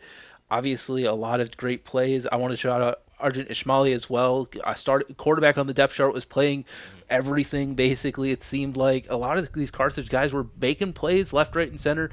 And like Coach said, trying to get the best athletes out there that they can get to win the game. And obviously they ended up short, but a lot of resolve and a lot of bright spots for this team. Yeah. Well, again, we want to thank all of the producers, staff, directors, camera operators. It was a hot one out there. We appreciate you staying with us. For executive producer Mike Love, producer John Voinovich, as well as our directors and camera operators, Allison, Natasha, Jeremy, Mark, Matt, and Zoe. And again, on behalf of my broadcast colleague, Tylor Sorensen, I'm Peter Ferreri. This program has been a presentation of Firebird Broadcast Productions and Carthage College. Your final, Albion 41, Carthage 20. Have a good rest of your day, everybody, for the Firebird Broadcasting Network.